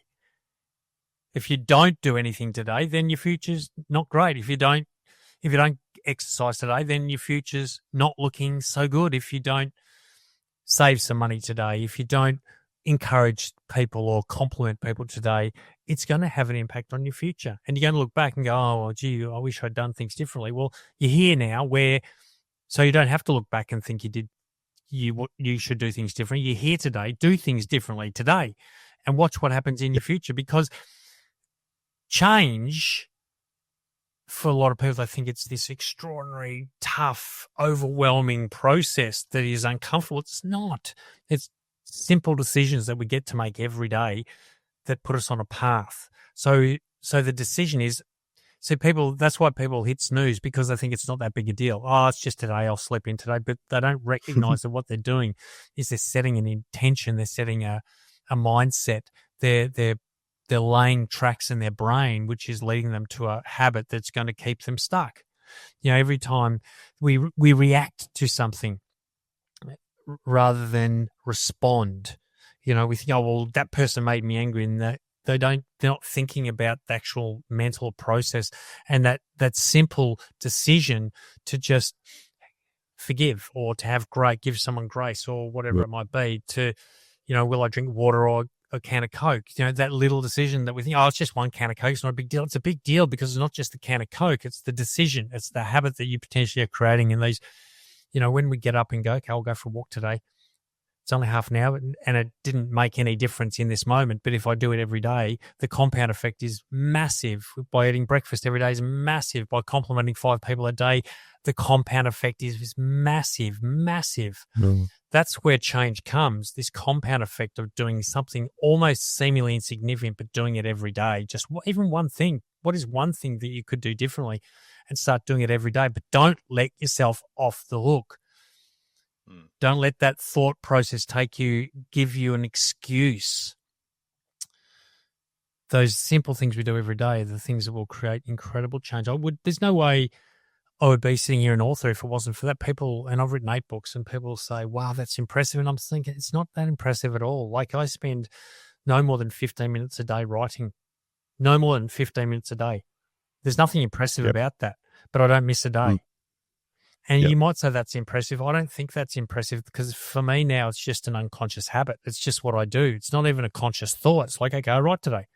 It's like getting out of bed. I just get up today. I mean, it took a while, took a couple of months to get to that point, but now it's not that impressive, and I think it's important to understand that achievement or success or happiness or joy, whatever it is not that hard. It really isn't. It's a decision that we get to make today and just win today. That's all. I don't have to worry about tomorrow or the next day, just today. What do I need to do today? How do I need to feel today? What do I need to find today? What can I visualize today? What can I do today? Who can I encourage today? Think about those tiny little things just today, though. Because by the time midnight comes and goes, you've got a new today. Then you worry about the next today. But all I have to worry about is this moment. And I think the more we can just focus on our moments, the more life will change in the future. Yeah. And I think all those moments, all those things, all those daily habits, all those activities, events that are they're like words that make up the chapters of our life, right? And, leading into, you're heading towards 300 episodes of your own podcast, The Wellness Puzzle. And if you look back through my social media, I've written a post or two around the pieces of our puzzle of life. And so talk to me about your podcast. How did it start? And, what was the vision behind it? Well, the vision is always, my mission in life is to have a positive impact on people's lives. Like, I'm creating a positive ripple effect. I want to leave a legacy of change, of positive change. So, I mean, the podcast was always a thought of mine, but, the same old stuff. Oh, I'm too busy, don't have time, never thought about it too much. I thought, oh, that'd be nice, but, the typical, that'd be nice, but the worst word in the world, right? Because it negates everything you say before it. I want to be healthier, but, all right, you just negated it. You just effectively cancelled it out. The reason it started was COVID, if I'm being honest. I mean, all of a sudden I'm in COVID and I've got time. I'm stuck at home. What am I going to do? Oh, I was going to start that podcast. I don't have an excuse anymore because time was my excuse. So I started it, and that was 2020. So it was about 5 years ago that it started. So the vision is always to put out a message that will resonate with someone, and they will make a decision to start a positive cycle of change in their life. That's the vision. The vision is for one person each week, each episode, okay, I'm going to do something different. And the ripple effect that will create. That's the vision. Mm. And overall, almost those, kind of 300 episodes, what do you think some of the key themes or lessons that listeners take away? Probably everything you and I are talking about right now. Same. Mindset, vision, mindfulness, gratitude, believing in ourselves, shutting off the negative self-talk, having positive associations. Don't hang around with negative people. Don't listen to other people's crappy opinions. Don't listen to your own crappy opinions. Change your self-talk. Find your identity. Really, value yourself. I think the self-worth piece is probably the most important one for people, because most people, when they think about their decisions and their actions, it's always linked back to how they feel about themselves. It's always an identity piece. And once you change your belief, your self-worth, once you understand you are good enough just as you are, not because I never believed I was good enough. I always thought I had to be an achiever. Once I'm an athlete, then I'll feel good. Once I'm an athlete, then I feel good. Once I've got the body, then I'll feel good. Once I've got business, then I'll feel good about me. Never did. So once you can work on that inner strength, that inner love, that inner worth, just really believing as you look at yourself in the mirror, go, this person is worthy, is a valuable person. That's when things will start to change.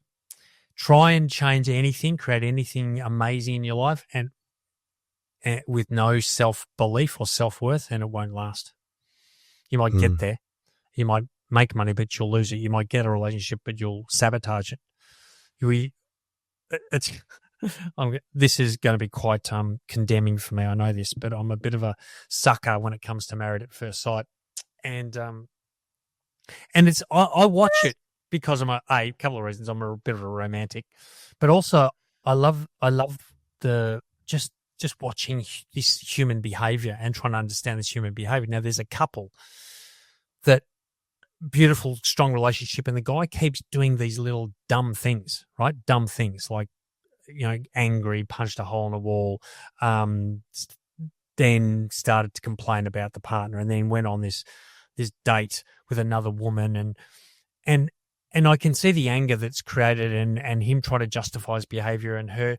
But what I can see is that this guy has got very little self-worth, right? And he's in his mind is saying, well, this woman, she's way better than me. I don't know if I deserve her or I can keep her. So these actions that he's taking are just a manifestation of his lack of self-worth. And I'm sitting here, me sitting, I'm the couch psychologist here going, hey, yelling at the TV screen. He ask him about how he feels about himself. That's where the key to his behavior is, these thoughts, this self-belief. And I'm saying that, the relationship is about to implode and it's about to end, and it could have been the most beautiful relationship. And how do I know this? Because I've been married more than once. How do I know this? Because I've sabotaged my own relationships. Why? Because I don't feel good enough. I don't feel worthy enough. So the self-worth piece for every human listening to this right now, if you can't look at yourself in the mirror and say, I love you, if you can't say, I love that person, that's the work that needs to be done. It's not lifting more heavier weights. It's not working more hours. It's not aspiring to be better. The work is getting to the point where you can say, I love you because you're here, not because of what you do, how you look, how much money you've got in the bank. The moment you can really believe in your worth and love yourself for who you are, that's when things change, and not 1 second before. So first was obviously lower decisions, like decisions in the lower end. And then you've obviously stepped on to number 2, which was, your type 1 and 2. Yeah. And then from there, it kind of jumps when it comes to decision making to, don't expect everyone to be happy with every decision that you make, and don't take it personally, and because we don't necessarily have all of the information ourselves. As I said, when you got the intent, when you got the end state, that helps to narrow people's focus, but it still doesn't mean you're going to get the right decision every time. and there are at times when there's personal agendas or personal preferences at play, and you need to be mindful of that. Don't try to play to that. I'm not a fan of people playing to personalities at all. But at the same time, just be mindful that they exist. And then if you do end up getting a rap over the knuckles, then have the courage of your conviction, explain why it is, whatever happened, blah, blah, blah. At the same time, also be able to take it on the chin and don't take it personally. And if the boss tells you, no, we're going to change and do it this way, then okay, salute proudly and carry on with the new way. That said, one of the other things I've learned, and it's particularly relevant in the civilian world, right? And it's understanding the difference between leadership and followership. And I personally think that leading in the civilian world is way more difficult than leading in the military. Why's that? Oh, absolutely it is. It is absolutely far more difficult to lead in the civilian world. And it's simply because in the military, we have the authority of command. So we actually have a legal authority that allows each rank and certain positions within each rank as you go up to have legal authority over their subordinates to command them to do X, Y, or Z. And the subordinate has to do it because that's the way the rules are, right? Now, in the civilian world, and I've seen this first case myself a couple of times, you get there as the leader, as the manager, and you say, okay, guys, we're going to go and do X, Y, Z.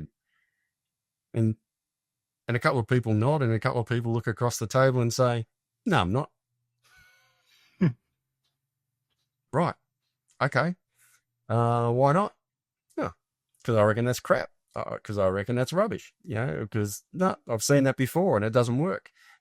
All the different reasons come out. And so talk about needing to influence people. Talk about needing to actually lead people. And leading is very different to commanding. And so definitely learnt this the hard way a couple of times in the civilian world. And so where this is going is to understand the difference between leadership and followership. There isn't really the need for followership in the military, but in the civilian world, there is absolutely the need for followership. Followership does exist in the military, but it's really, really prevalent and really needed in the civilian world. And followership, there's a model around followership, and basically it goes everything from being a sheep, just a yes man who doesn't think at all, has no thought of their own, but just yep, okay. And sure, they're great. They will blindly follow you and do everything that you ask them to do, but they're not really value adding in any great way. And then there's a deliberate obstructionist, and then there's someone who's deliberate obstructionist and someone who's thinking for themselves and just wanting to keep saying no. And then you got someone else who's wanting to think for themselves and they play they're happy sometimes, not happy other times. They're a bit of a swing voter kind of thing, all the way through to someone who is, for all intents and purposes, a leader.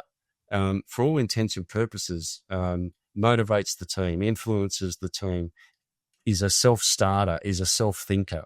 When you ask them to do something, they will absolutely think through the intent to go, what's the best way to do this? And how can I support the boss in the best way? And blah, blah, blah. And so that's, the highest level of followership. And as the leader, you need to be able to identify all these different types of followers and understand, how do I connect with these people in a way so that when we're making decisions, I can get them to make decisions at the lowest level and I can get them to support my decisions. And so that I can have influence and I can lead these people to what we need to do and what we need to achieve. A bit of a sprinkling, a whole raft of different I've learned a Some lot. great insights and some great advice there for leaders listening, or anyone really listening around, where they're working with an organization, whether they're leading an organization. I think that's some really great insights there. I wanted to ask, obviously, and we'll get back to your story now, around that rock bottom moment. I suppose, there's a service and there's a massive sacrifice for people that work in the military. And I think a lot of people don't understand that. I've got friends that have been in the military. I know friends that can't work anymore because they severe PTSD, mental health, the trauma of battle. And it is there's the battle on the battlefields, but then there's the hidden battle that they bring home, right? The hidden battle that sits behind, as you say, that proud person. So, talk to me about what did you start to see, or what were some of the signs that when you look back were probably warning signs that you probably could have maybe sought help earlier? Yeah. So, for me, I did seek out some help earlier. Okay. And I guess so. If I go right back, so the start for me that I completely didn't recognize what it was at the time was after I was home from my first deployment to East Timor, which was, quite innocuous, really. Nothing really happened. And going into a shopping centre here in Brisbane to get a loaf of bread, and what seemed like as you go through the big double glass doors, what seemed like a flood of people came towards me. And I just flattened myself against the glass shop front, like literally just threw myself out of the way. And I remember almost looking at myself going, what's going on with you?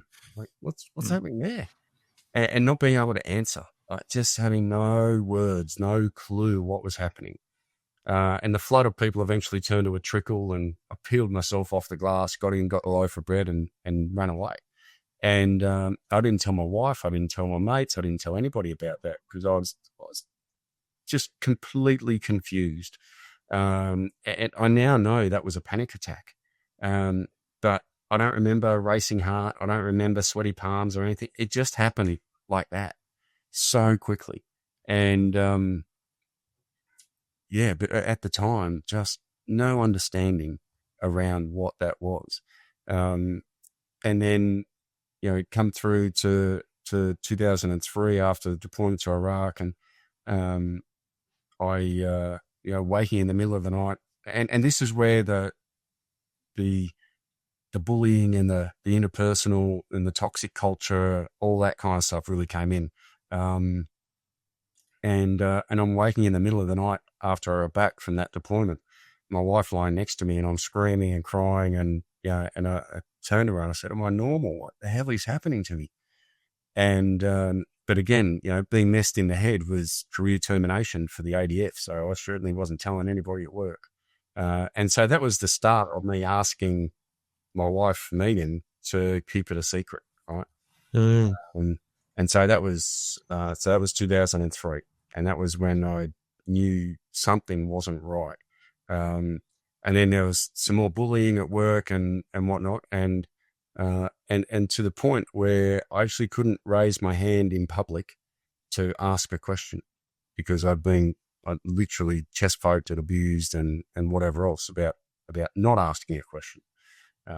Interestingly enough, and and then come through to 2007 in Afghanistan, and I'm just continually angry and frustrated, and is that the stress, the workload, again, a couple of key individuals deployed in Afghanistan as well as back in Australia, just making my life an absolute living misery. And I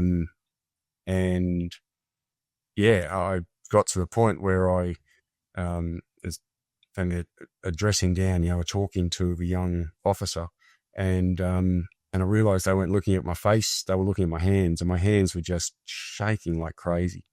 And I couldn't stop them. No matter how much I tried to stop my hands shaking, I could not stop them. And that was when I really knew the game was up. And so when we leave operational deployments, we we fill out these forms, for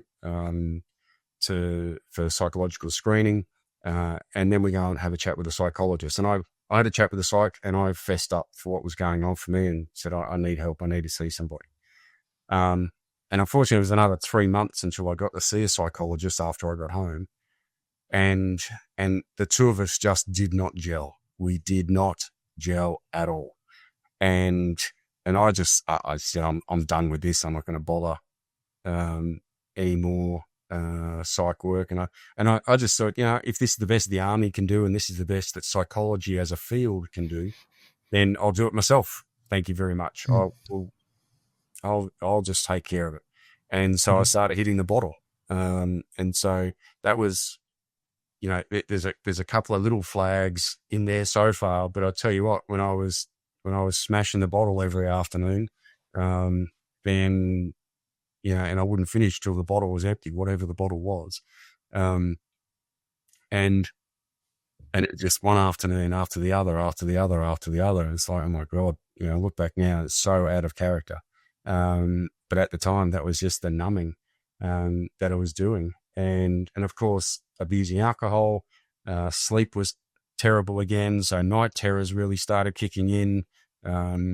Same individual from a few years earlier. I was back in the same working environment again. And so just the bullying at work really started picking up. I had 3 kids under 8 and, lots of noise and mess and everything else at home around that. And I had a fuse that was this short. And so that was the last thing that I wanted to be around. And so I didn't want to be at work, and I didn't want to be at home, and I didn't want to be awake, and I didn't want to be asleep. I didn't want to be anywhere. And I thought, you know what, I don't want to be anymore. And that was when I seriously started looking at different ways to end my life. Yeah. And then, when it came to it, Monday morning at home laying papers, and no matter what I was doing, I'm a fairly handy guy, out in the yard and in the house and all the rest of it. But no matter what I was doing, it was not working. And the less job I did, the more I told myself how much of a poor job I was doing. And I told myself that, the weaker I felt, the worse job I did, the more I told myself. And so this cycle started, and it accelerated just so quickly. And before I knew it, I'm saying to myself, now's the time, do it. Now's the time. And it just came out of nowhere. But in that moment, even though I knew it was not rational, in that moment, it seemed so plausible, so reasonable, so rational, that, I've tried all these other things and this isn't working, and they don't care, and this isn't working now, and I'm just useless, and I'm done. I've had enough of trying. And, and so that was the thing that really scared me, I guess, quite a bit at that time, was how quickly out of nowhere that little voice appeared for me to, now's the time, do it. Yeah, I wanted to ask you, tapping into your story, could you share, obviously going through writing the book, going through your coaching, I know myself the amount of growth, the amount of reflection that you have to go through to get to where you are today. Yeah. I want to tap into, your story. What are some of the boundaries early on in your life that affected and shaped who you are? And how did you have to, kind of work with those or work through those? Yeah. Well, I think like most families these days, there's usually some story, Yep. which I don't go into in my book in any detail out of respect for everyone. But yes, I did have. I did learn through my family basically what was healthy for me and what wasn't. Particularly, giving, let's just say, giving something like money or gifts to a person. What did that do? What was the result of that? And doing that over a period of time, I noticed, oh, that's not helping, or doing that thing for that person is there's just that person's not getting better, and so this thing that I'm doing, I think I need to stop and do something else instead to make it healthier. As a kid, I even noticed these things. I also, noticed what topics, would set some family members off and what topics wouldn't. And again, at that time, I just saw the patterns, but I didn't officially give it a name or a theory. Um, and I think also, as an adult or becoming an adult, that phase in your teens and 20s, that's when I had more of a vocabulary, I could start recognizing things like being on the telephone for more than 25-30 minutes seems to mark a going downhill point, like with a particular family member, right? And so it seems really healthy the first X number of minutes, and then all of a sudden after a certain amount of time, just for some reason the energy goes downhill. So I noticed that, look, this is really showing up lots of times that we get on the phone. I need to say, all right, I got to go at it's 20-minute mark, because I know what's going to happen at 25. So that's the time boundary, right? And the communication tools boundary. As for the environments boundary, I noticed also with a family member that particular difficult relationship, that different environments hugely made an emotional difference. Meeting at that, a family member's home versus meeting at a cafe or a restaurant made all the difference to my mental health. It was a difference between me driving home and actually getting in a $5,000 car accident because I couldn't emotionally handle the home situation that was going on, versus meeting in a restaurant where none of that was a distraction, and I could focus on that person's well-being rather than my inwardly chaotic emotional state. So I was very distracted emotionally. Obviously, it impacted me. Family and friends and workmates can also impact you very strongly. But yeah, family tended to obviously impact me the most, for the good and the bad, right? Different ones at different times. Yeah. So for someone listening to that, and I know there's going to be people listening to this conversation right now that are sitting there going, oh, talk to me about family, or talk to me about friendships or relationships or those kind of things. But let's start on family. If there's some boundaries, if there's some things that people aren't happy, it's all about the delivery of how it's handled, right? Because I say it's easy to go, right, I'm just not going to say anything. I'm just going to go with the flow, and I'm just going to not put boundaries in with it, right? And it'll be okay. It's them, it's not me, those kind of things. And then there's obviously the strength that comes from actually having that conversation. It takes some courage. But talk to me about, how does someone communicate, or how should they communicate with someone to put those boundaries in place? It's a massive moment for, let's say, a child to say to a parent, this is what's healthy for me, right?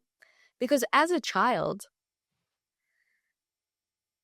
when I say a child says to a parent, I mean the child of a parent when they're of age to recognize what's healthy for them to say, oh, this is now what's healthy for me.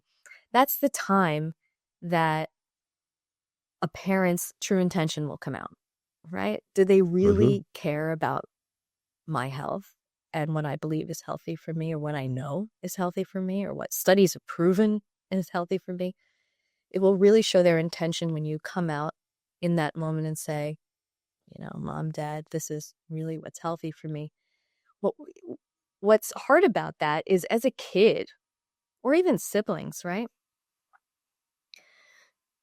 They have to tell us what's healthy for us growing up. So there needs to be a clear moment of time when you start saying, as you get older and you're more educated and able, especially when you're 18. You're supposed to know it all when you're 18, right? What's healthy for you? Time to move out. So by the time you're 18, you need to have started making decisions about what's healthy and good for you. But it's so difficult, I think, with family, because whether it's older siblings or siblings protecting you or parents protecting you, it's their role to make decisions for you about what's healthy. So once you start breaking away, making your own decisions, it's a real test for both of you, for you to speak up and say what you need and potentially hurt the other person. And then for the other person to say, you hope they say, well, I genuinely care about what's healthy for you. I'm going to take a rough guess that just because of the pain of someone making a decision that's different than what the family has done, I'd say 50%. I mean, that's probably conservative, of family members would be unhappy with, if you've been doing something a certain way for a long time and you're like, no, that's just not healthy for me anymore. This town is not healthy for me anymore. This career is not healthy for me anymore. When you say these things to a family member, number one, you have to believe that it's healthy for you yourself. Otherwise, when you deliver that message, you'll feel a sense of uncertainty. And you might even want to argue back because you're not sure. So feeling that peace, knowing that that new decision or boundary is healthy for you, takes really deep reflection, and a sense of peace that you ideally carry that into the conversation. So that's number one, is knowing that it's healthy for you. If you don't know, then you can, honestly say that. Be like, I'm not sure this is healthy for me, but I think I'm going to try X, Y, Z, whatever this new career, this new town I want to move in, or country, in my case. Look, you have to understand going into these conversations that if it's with family, they've potentially been the ones to make these decisions for you for a long time. And now you're taking them off of their throne of decision making. So it can, for a lot of people, cause a sense of defensiveness and protection, even emotionally violent, calling names or getting angry, that kind of behavior in response. So yeah, family would probably be the hardest thing. Probably actually for a lot of people, it's just as hard at work, right? Like if you you never have a business partner, you've always done a certain way, done business a certain way, or you have a manager, and you've always done something a certain way. They've been the ones, right, in a throne of decision making, or maybe you both have, and it's just now there's something new that's healthier for you.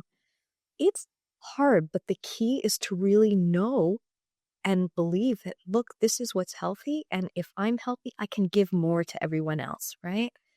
I can show up fully to what I feel I was made to do in this world, the impact that I'm meant to have. I need to shine my light and make the world a better place. And I can't do it if I continue my life in these old ways, making these old boundaries, decisions that are not really helping everyone. Yeah. It's interesting in life as well that I always say that, our parents and our family when we're young kind of shape us, and we either get drawn to what they've provided and what they've told us and what they've showed us, or we get pushed away. And it's similar, I think, with boundaries. So I see people that have grown up in households that are very strict. They've got very strict boundaries of what they can and can't do. And then as they grow older, they rebel and they go, and they just, it's like they have no boundaries, right? And vice versa, so it's interesting when you see that, how it can affect. And I suppose our boundaries when we're younger, our environment, the family we're born into, the country we grow up in, all these different things, whether we've got big families, small families, whether we've got lots of friends, what schools we go to, what services, what health resources we've got. Like all these things kind of make us. And as we get, but the interesting thing is every little bit of that is a sliding door moment in our life, because where you're sitting today, Cindy, where I'm sitting today, like I'd love to know how many decisions we've both made in our life. And like, just the fact that we were born was a miracle, right? Like it's almost mathematically, like crazy. But every decision makes us who we are today. And, if you don't set those boundaries, then it leads you to make decisions that then have consequences, which then dictate the rest of your life. So I'll give an example. If someone doesn't set a boundary from a consent perspective in their teens, and, they, are in a relationship with a boy or a girl, whatever it is, and then, there's a pregnancy and there's a child brought into the world, that affects your life completely, right? Just from that single boundary that wasn't put in place. Exactly. Yeah, exactly. That's why I'm here to bring boundaries into the conversation and make it a measurable thing that you can actually go to and say, hey, there's 6 of them. Okay, which of these 6 boundaries do I need to adjust? In my theory, there are only 6. So when you need to make your relationship with yourself or your family or someone else better, in each of those relationships, you can look at these 6 and say, which of these 6 do I need to adjust to make it healthier and better? Right? And I do think a starting place is the relationship with yourself, is to really look at the time you're investing in your relationship with yourself to make it healthier so that you can show up better for everyone else, so that you could show up more patient, more gracious, a better listener, because you're doing all of that for yourself. So now you know how to do it for others. The territories, the places that you're going, are they feeding your soul? Are they giving you life? Or are they taking it from you, taking your energy, potentially being a bad influence on your financial habits? All of these things, the places, and how do you manage the place where you live too? How is that impacting you in every way? And then what are you doing or not doing for yourself that you need to be doing? These are the treasures boundary, right? What are you doing? What are you learning? What are you investing into your physical health, your mental health, your emotional health? What are you doing or not doing? Your financial health? That's the do's and don't do's in your relationship with yourself. The communication tools. At first when I came up with this, I thought, communication tools, what does that mean in your relationship with yourself? Oh my goodness, it means so many things. Are you journaling? Are you, someone I know is using voice notes in their relationship with themselves to hear, to think out loud. I use ChatGPT a lot as a communication tool with myself to understand my own questions about things that I need to make decisions on. So journal. Talk to me. Yeah. Talk to me about that. I want to. How do you use ChatGPT? Because I'm sure a lot of people would be really interested, and I'm interested to know how you're using AI and how you kind of approach that. Sure. Well, that is, one of the 6 boundaries is a communication tool, right? So the ChatGPT is a communication tool so that I can process my own thoughts and decision making. And I don't know what it's like to have a free account. I pay for the monthly one. But first of all, I set it up in the back end to talk to me in a certain friend-like voice that I'm familiar with. And so it talks to me like a friend, this kind of casual, fun language. But I will use it, just say, look, I feel this way about a decision and I need to think about it. Give me the pros and cons. Rate it in a table for me. Rate all the different options in a table for me. Sometimes I have it look for options for me. Even emotionally, I'm trying to work out this emotion. Help me think about this. It's funny. I don't know.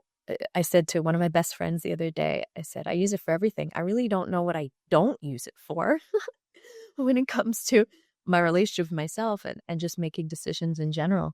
I mean, that really encompasses even, where am I moving next? Where am I going to live next? So it's a tool to help me figure out where I'm going to live next, where I'm going to choose to go next. That's massive. Of course, you always have to tell it to double check for accuracy when it's an important decision, or it's an important research-based or fact-based decision. You can't trust it all the time. You do have to tell it to double check. But yeah, I've used it for that. I've used it to process emotions and questions about even how to plan my day. Like on days when things are chaotic, I'll dump into it everything that's on my to-do list and say, just make a schedule for me, but just knowing that I have to do A, B, C at such and such time, and then it'll pump out a schedule for me. And I followed it. Oh, when I That's did brilliant. fasting, I did a 48-hour fast, and I gave it, I told it what I wanted to do. I wanted to have ginger tea with no sweetener, and all these bottles I think it was 4 bottles of water, and I wanted to have some movement. Okay, make a schedule for me. So I made a schedule for me, and I followed it.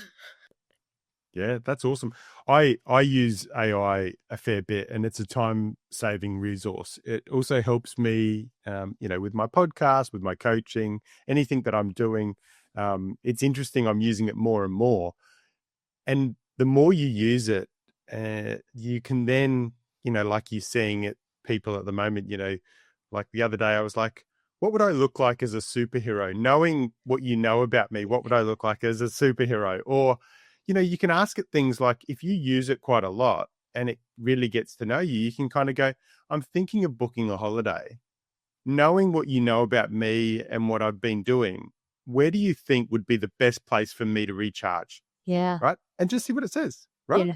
Like it's just such like a lot of people are worried about AI, and there's obviously elements, there's pros and cons to everything. But Everything. Yeah.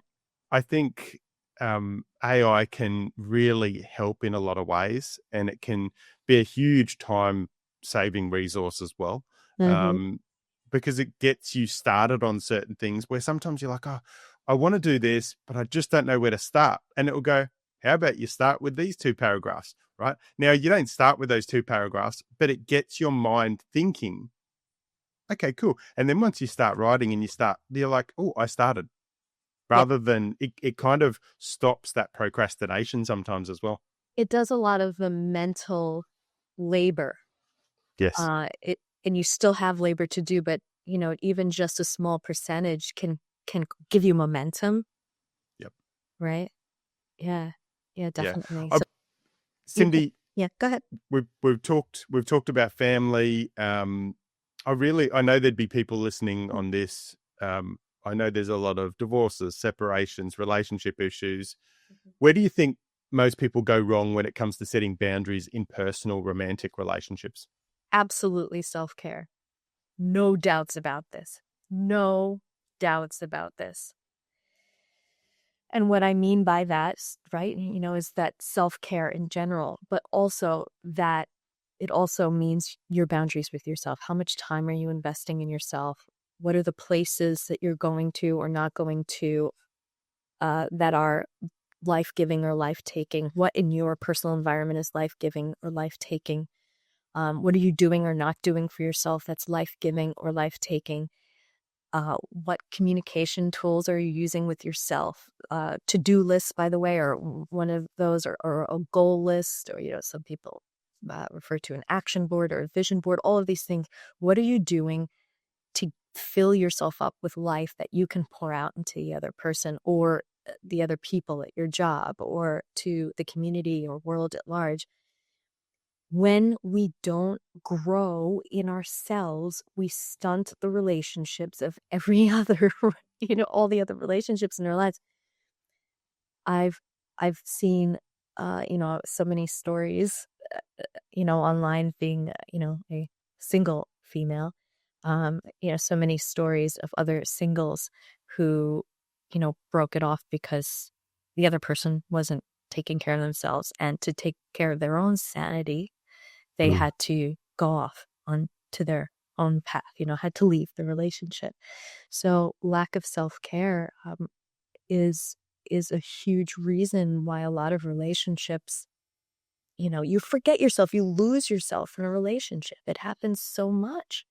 So the accountability, especially if a coach or if you have a best friend or, a podcast, if someone's keeping you accountable to your own self-care, at least you're taking care of your end of what you control in the relationship, right? And if you don't, beware. I mean, it becomes really obvious too visually, right? And in a lot of couples, they're fit, they take care of themselves, they drink a lot of water, they're doing the right thing for their own lives. They met that way, and then years down the line, work, kids, everything, all of a sudden, they've stopped thinking about their physical fitness, which gave them confidence and energy. So their sex drive goes down, and then someone's not getting their needs met in the relationship. And then the mood disorders that come along with poor eating and no sleep. And you could just see that the sleep, the nutrition, the physical exercise, these are self-care things that you did before you met. What happened? Yeah. And they're wondering, I wonder why I feel this way. Yeah. Yeah. So Cindy, what you're saying is if someone's going through a struggle or an obstacle in their relationship right now, are you saying that they need to look in the mirror first? Yes, sir. Because, yes, that's the primary relationship, human relationship in your life. Whether you believe in a God or not, the primary human relationship in your life, the most impactful human relationship in your life is the one with yourself, where you're saying, what decision do I make? That inner self-talk, what's healthy for me? How do I feel right now? That kind of conversation, if you're not listening to that and you're not giving it time and attention and number one, compassion, things are going to go downhill in some way, shape, or form. But it's so much easier, Cindy, to just look for excuses and blame other people, blame the other person. Well, isn't there the law, some kind of physics law about how everything naturally is just going downhill and going into chaos and disorder, and without energy being added into that, everything naturally falls to disorder. So it actually takes an energy source in that situation to get you to start going in the right direction. You got to look for your energy source. Look for your energy source. Maybe you're not, again, the boundaries. Maybe you're not spending the time to looking for that right energy source that's going to get you that momentum that you need to get out of this funk. Maybe the places you're spending time are putting you in that funk. Maybe the things you're doing or not doing for yourself. So there are many, you can go through those six boundaries and say, what can I adjust or do that might possibly give me the momentum that I need to get out of this funk? Unless you like the chaos. Look, some people like the chaos.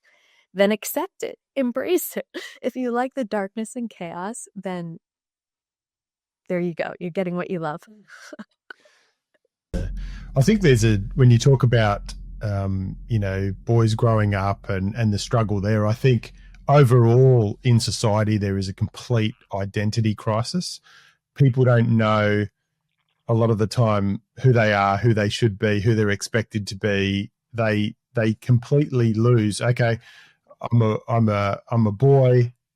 I've got to show my masculinity, but then they're talking that I've got to be a little bit more feminine, and they're going into relationships kind of going, well, do I need to be the alpha male or do I need to show my softer side? But if I show my softer side, then I'm not strong enough for my partner.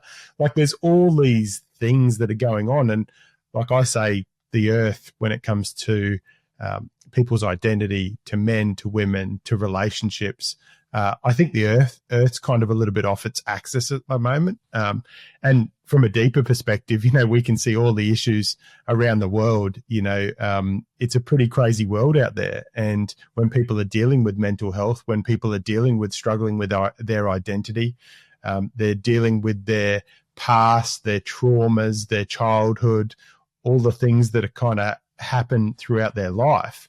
It's a pretty crazy world. And it really is, I suppose, all we can do, what you're doing, what I'm doing, what a lot of the guys doing, this work in mental health space in, kind of forming brotherhoods and forming kind of movements is that we're kind of trying to lead our children and the generations coming through to be a little bit more vulnerable, but to really know that they can make mistakes, and those mistakes don't need to define themselves, right? Those mistakes are actually points of growth for them. Just like if you go through a mental health challenge, as you know, Sean, you come out of it stronger, and, as a mental health first aid instructor, I always say that, it's not about, and I did a course yesterday and I was saying to a gentleman, and I said, it's not about me standing up here as an instructor and being an expert. I'm here to facilitate. I'm here to kind of share my knowledge and share the program and really kind of collaborate and engage. And I learn stuff from participants every course. But I said, it's really about, just sharing that journey, and really just kind of trying to move the needle in that space. Yeah, absolutely. I think it's a really scary moment I had last year. I was at a school up in New South Wales, and I was talking to some they would have been maybe year 10 students, both boys and girls, and we were talking about mental health, and we had a young man ask a question about the gender roles of mental health and suicide. And I said, look, we're here to talk about everyone's mental health, absolutely, but 75% of suicides, unfortunately, worldwide are young boys and young men. And as I said it, and as I said that they're men, there was a young girl, or two young girls in front of me that laughed and said, "Oh well, now that isn't their fault. They're very young girls." But when I saw that scared the shit out of me, because again, I'm not blaming them, but that sort of attitude towards it's not even towards boys and men, it's just towards other people, is obviously something that they've been taught. Again, not their fault. It's something that they've, whether it be through social media, whether it be through influence of our older people, whatever it might be. But that was almost a year ago now, and I think about that almost daily. That really affected me. Of what are we doing wrong for our next generation? And as you would have seen, at the gala, I'm very much about the next generation. I'm very much about, hey,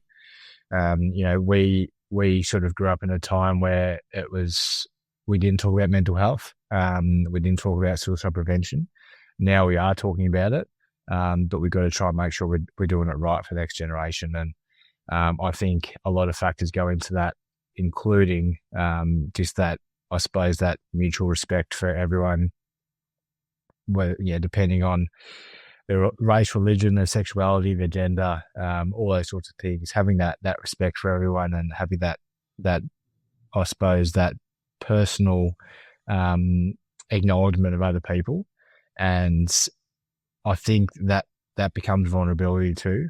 And I think that's something that I suppose I had to learn pretty quick as well when I started this work, is that this mental health thing is it doesn't discriminate whatsoever.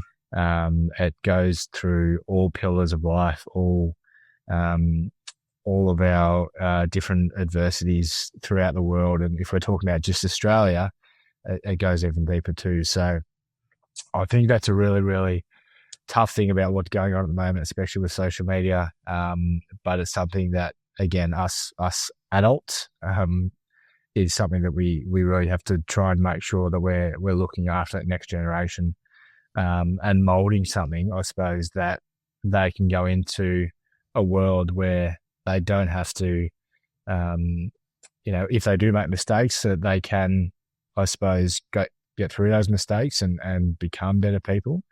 And we're not labeling people, we're not labeling kids, we're not labeling young boys or young girls as whatever we think they might be. I think that's a really dangerous thing. And we're just giving them those tools to be able to make mistakes and to be able to get through different things and be able to I suppose, recognize those things, and it's almost like being a facilitator, isn't it? It's just giving them those tools to say, hey, this is going to be hard. You may screw up, you might get it wrong. In fact, you probably will get it wrong. But it doesn't make you a bad person. It just makes you a person, and being able to give them those tools to be able to get through that, and not shutting them down, I think it's really, really important.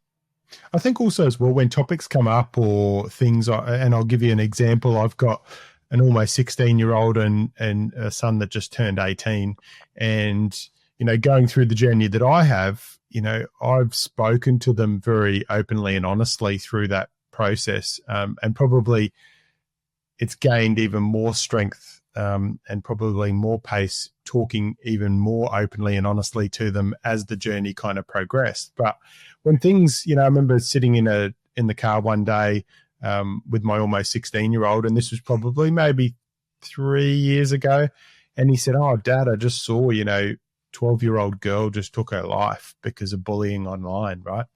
Now, I think past generations, like my parents and their parents, like those kind of conversations, they just kind of move on to the next subject, right? For me, I see it as an opportunity to actually have a really good conversation, a really open and honest conversation, and a really good opportunity to remind, our kids that, hey, let's talk about this. Let's, like social media is tough, and you can get caught in that cycle on certain things. But at the end of the day, as I always say, just remember, you can always pick up the phone and ring your mum, ring your dad. I'm always here for you. There is never a problem that, you're not going to be able to solve or fix or whatever it is, right? Like if you're struggling, if you've done something wrong, if you've made a mistake, I don't care. I'd rather you ring me and say, "Hey, Dad, I've stuffed up. How can we fix it?" Rather than kind of holding that weight, keeping that kind of feeling of, we know that feeling, when we've done something wrong in life, that feeling you get in your gut, that just real anxious, you just want to vomit basically, right? And I want to move past our kids. Yes, they can have those feelings, but not hold on to those feelings and let it define them, and let them. And I suppose when it comes to mental health, it's very much about, okay, you feel that way, cool, how do you recover? And over time, kind of learning to recover quicker, so, if you're not feeling great and you do some things that you enjoy, or you have a cold shower or a cold plunge, or you do some breath work or whatever you're going to do, if that helps you, next time that when you're feeling not great, you can put those things in place. You can use those tools out of your toolbox that are actually going to change your state, are going to change your state of mind, and you're going to bounce back quicker. It's not about, being completely resilient and not kind of feeling sad and not having things affect you. It's about making sure that you can recover and bounce back quicker each and every time. Yeah, absolutely. That giving those tools is really important. I think, especially when a situation comes up, it's really important for us to peel back that situation as well, and give them those tools, and being able to look at, I remember that happening up in Brisbane. And it was just, it's just heartbreaking. It just shouldn't be happening. And, I think it's really important to peel back the conversation and peel back the situation of what happens. And, we often see sometimes when things like this happen, or other things, it's a lot of, blaming and pointing the finger and all these different things too. But it's so important to look at something and think, right, why did this happen? And essentially own our mistakes. What did we do wrong for this to happen? What do we do wrong as a community, or as a I suppose an environment of a school, or as a company, or whatever it might be. And look at what we can do to make this better and make this not happen again. And I think you see this all the time. You see it all the time around Australia, of that, I suppose, trying to peel back a conversation a little bit further, and trying to except for punishing something or punishing someone, is actually peeling back and saying, right, what can we do? Because this is an issue and this is harming people. There was recently a story down from Victoria that a young kid, he stole some money from a charity, a fundraising thing, and he gambled it away. And horrible, absolutely horrible thing to do. Just dreadful. And it got huge amount of news. All this conversation around how much of a awful person he is and terrible, and I don't disagree. What he did was just horrible. But we have a conversation like that, and then we turn on the footy, and there's 30 gambling ads before we can even watch the footy. And we're not talking about that. And that's just that. Those conversations are the ones that really sort of make it tougher. And I said before how that conversation is changing every week, and the media have a lot to answer for. We look at the 7 o'clock news of more domestic violence and these horrible things that are happening. And then we have shows like, Married at First Sight that are allowing people to punch walls, and they think it's great. They think it's great TV. It doesn't make sense. And they're sending the wrong message to the kids. They will look at the news at 7 o'clock and say, hey, don't be violent. It's the wrong thing to do. And then they watch MAFS and they're like, hey, how good is this? So it's just a lot of people have a lot of things to answer for, I think, and the media's one of them. Especially this country has this really tough relationship with mental health and with suicide. And I think we need to, peel back a lot of conversations if we're going to fix it. I just wanted to ask, obviously you work together and you noted, okay, we spend a lot of time together, but talk to me the difference and the kind of boundaries that you've had to put in from working together versus kind of quality time together. Yeah. Can I start on this one? Sure. That's a fantastic. Steve, you're full of the good questions. I love it. Yeah, I love chatting to Steve. Steve's the best. I feel like it was definitely a transition because, we met working together at Woolworths back in the day. Back in the day. But that was different, right? Now we're literally side-by-side desks working from home a lot of the time, and then, out at workplaces delivering workshops together, and the business is together. So I feel like at the beginning, it was really tough, especially as I kind of semi-created it, I guess. And then you kind of came in, and then it was a big adjustment of me having to let go a lot because I thought, this is my baby and this is my thing and you're doing your thing. And I was stuck in my head and in my ego a lot. And I thought, okay, let's let down the walls and let you in. And then we need to readjust because now you've got your set roles and I've got my set roles. So I think that's something that's really helped us is having set roles. Instead of both of us trying to dabble in the same or similar tasks and then getting on each other's feet, if that makes sense, and stepping on each other, it just makes no sense. So finding your strengths, so your strengths are completely different to mine, my strengths are completely different, which is why we work really well together. Don't go in business together if you're both the same business archetype and you have the same strengths because you're not going to work, you're just going to butt heads. And our business mentor, Morgan, he said, well, you've both got different complementary strengths and you're both completely different archetypes. You're more the implementer, I'm more the visionary. So we work really well together. So I think getting to know each other more, and like you would in any workplace as well, like getting our personality types, and I'm more the dominant personality type, was you're more the that's the socialite and the one who I call it the implementer. Yeah. Lauren comes up with this grand vision and goes, okay, can you go and implement that? And so, okay. And then I'll go in the back end and I'll, do all the systems type thing. You're the systems guy. Yeah. Yeah. So I think it works well. Knowing your strengths and weaknesses, communicating that, setting the different roles. And then I guess within the relationship, which is a challenge for us because we love what we do. So I think it's not just a job, it's a passion. It's finding times where we go, we're not talking about business right now because we're not really great at that. At the moment, especially as we've got the big thing happening at the end of the year, which I know we'll talk about, but we're just so passionate and we have ideas all the time. We go for a walk. It's like, wow, have you thought about this? Or did we get that done? Or did we message that person? Or we need to talk to that person, so that's hard. The best thing that we've implemented even in the past 3 months is on a Wednesday night, is not a night where we talk about business at all. Mm. The office door is closed and it's time for us. You know, we have dinner we always have dinner together. I think that's the one thing that we've always implemented is we're always having dinner together, unless of course someone is out doing whatever or they're away. But over that dinner time, we don't talk about business if we can. But the Wednesday night, it's a time where we just chill out. You know, You don't talk about business at dinner for sure. yeah, we don't talk about business on a Wednesday night.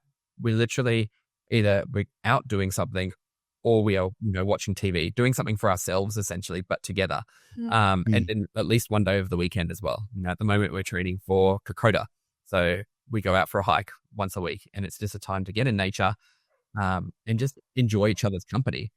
But then at the same time, like Lauren said, sometimes you get these downloads and we've sort of got this, I don't know how you say it, but like a subtle, like, can we talk about business now? Okay, let me try it. And then we'll talk about for business for maybe half an hour. And then it's okay, let's go back to, you know, look at the place we're in right now. We're in the middle of a rainforest, listen to the birds, you know, how cool, like the cool air that we can feel and things like that. So I think the biggest thing to help us in our like relationship and business is definitely the Wednesday night. That was an absolute game changer. But knowing when we leave the office as best as we can, we don't talk about business. You know, we can close. Hard. It's definitely tricky and it's something we're still learning to do for sure. But, you know, close the door. That's where work is. It's in the office. It's funny because you're very much like that, right? But I'll admit I'm not, because I don't understand why we have to be. Like, I don't understand why we should do that, because I think when you close the door, because it's our business and our passion and it's our mission, it's not 9 till 5, right? So I feel like you're stopping the ideas, you're stopping the creativity if we just go, that's the time we talk about business, because then I'll be itching and it's like, okay, I can write it down. Well, that's because you're the visionary one. Exactly. So it's like if you stop me and put me in a cage, you're locking up the lion, to be honest, the lioness, right? And if you lock up the lioness, you're locking up the potential that we can have in our business, because that is my role within the business. Yeah. But I suppose, You know? So I do struggle with that. yeah, 100%. And that's why we Steele's like, is this a mediation? Nah. Thanks for being the third person here, Steve. I really needed you. No. But I think I've never not shut you down unless it's, you know, 10 past 10 at night. It's like, Lauren, I just need some sleep right Jace now. doesn't do well after 9 o'clock. After 9 o'clock or before like 7, don't talk to me. Nah. Particularly about 8 o'clock. maybe before the coffee. Nah, Jason's, yeah. But that's good though I think we work well because we're yin and yang, and you know, you can ground me and go, okay, this is our time not to talk. And I go and push you out of your comfort zone and go, actually, we can do a bit more and we can talk about things. So yeah, it's a work in progress. But I feel like we're doing really well in it, actually. And I think that's a really good segue. You talk about your different archetypes and your different personalities. And so let's kind of move into the corporate space. You guys do a lot of workshops. You work with a lot of organizations around implementing wellness and focusing on performance and how that kind of affects their health and how you can get better productivity. Talk to me about how organizations and how you see organizations implementing or what you suggest in regards to being able to kind of unlock the best version of their team members when everyone is different. Yeah, I love that. I think one thing that, you know, shocks the corporate world when we talk about this is the love languages. You know, a lot of people just think, oh, the love languages are only in a relationship. But what happens when you bring it into work is people feel seen, valued, and heard. You know, we've spoken at workshops before, and even our network events we've spoken to it about as well, is find out your colleagues' love languages and then do something once a week, once a month, whatever it is, but regularly to do with their love language. So if it's gifts, bring them a coffee in the morning, you know, once a month, and see that, you know, they light up. Physical touch is always an interesting one, particularly when we talk about, you know, with HR and things. It might just be it might be a high five. It might be a handshake. It might just be, you know, a tap on the shoulder. You know, you're doing a great job. Just those little things. So love language is 100% one of the things that I always go to, and it does shock people. But if you literally just Google like workplace love languages, then the workplace test comes up. There is a slightly different test, obviously, to a relationship. So that's definitely one of them for me. Yeah, perfect. Yeah, I feel like just getting to know your people rather than have them as numbers, which I know gets harder as the organization gets bigger. But then I think you'd have those managers that would really lead that team. And they kind of should know their team a bit more in terms of, what's their personality type? What drives them? What's their motivators? What demotivates them at the same time? What do they need to feel, seen and heard? That's massive in performance, because you can set their KPIs, but if there's nothing really driving them to get those KPIs done, then you're going to see a lack of performance. And you might go, well, Johnny's lazy, it's not getting it done. But if he's not feeling valued, seen, or heard, or if you're not communicating in a way that suits his personality type, then he's not going to get that performance KPI done as well. So there's a lot of factors. I think it's really coming back to human-centeredness. At the end of the day, we're not robots. We are human with a personality and with things going on both at work and outside of work. And I think if you can really bring that human-centered approach to it, not just a computer getting the KPIs done, then the performance will go hand in hand once you lead with human-centered. Yeah. And I love how you brought up the motivation, what motivates people, because I think in the corporate world, we get caught up of saying, okay, everyone's motivated by money. So if you get XYZ KPI done, you'll get your bonus at the end of the year. Now, I know that, there's probably about 50% of my circle, they're not actually motivated by money. They're motivated by perhaps freedom. It's like, well, I don't want the bonus. I don't want the 10K bonus at the end of the financial year. Just give me 2 days off and I'll be happy. It's actually, at the end of the day, it could be saving the business money because it's not that 10K bonus, but at the same time, it's also helping, if we go back to Johnny, it's also helping Johnny because all that Johnny wants is 2 days off to spend time with his family, to go on the family holiday. It's not necessarily the money. So finding out what your employees value and what motivates them for sure is a big game changer when it comes to performance. Yeah, perfect. So what are you seeing as the biggest challenges in corporate workplaces right now affecting wellness and well-being for team members? It's a good question. It's one that we get asked a lot, and I think it depends on what angle we're coming from, who we're speaking to within the workplace. I think there's obviously still a challenge, unfortunately, that some workplaces don't see it as a value. They don't see that working on the team's well-being and their stress management is a leading indicator of performance. So that's still something that we're coming up against. Yeah, as I see it as more as a nicety rather than, that would be nice when we hit XYZ.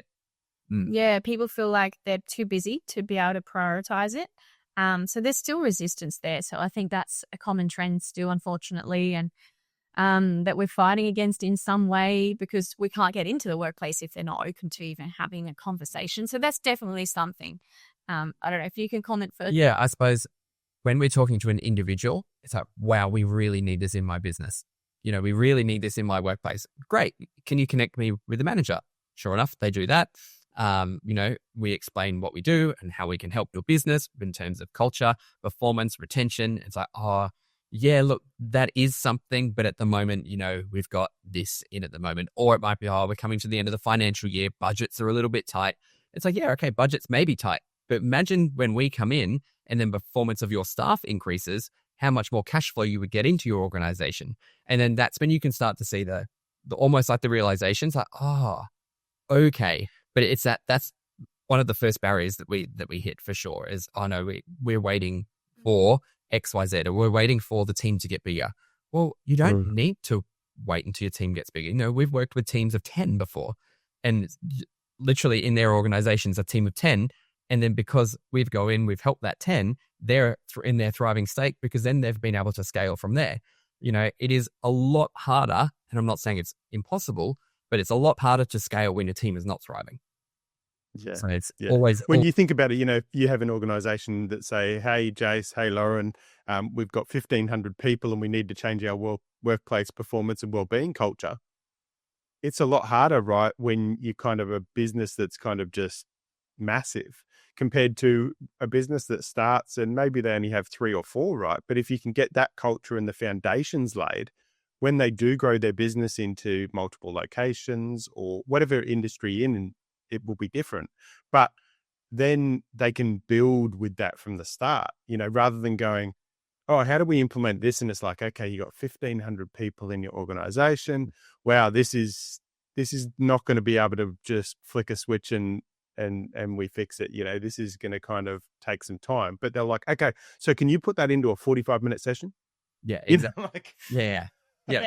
Okay. Can we get all 1,500 in one room? Oh no, we don't have the space for that. Okay. Yeah, you get it Yep. all, hey. It is interesting, and I think that makes sense. They don't understand, and our job to understand. Correct. Yeah. But yeah, we get that too. Steve is like, can you fix all of our 10, 20, 30, 50, 100-year problems in just one session? It's like, no, this is an ongoing journey. So it's just about us, I guess, showing what's possible and being that sort of role model in the space of like, when you can do it and be the, show the journey, then people will become on board. It is a slower process, I think, to get people on board sometimes. But once you've had a few, like for us, we get a few rounds under our belt and they go, oh, did they work with you? Yeah. Oh, okay. And then it gets them thinking. They're like, oh, well, if they did it and they're like similar to us, then maybe it would work for us. Yeah.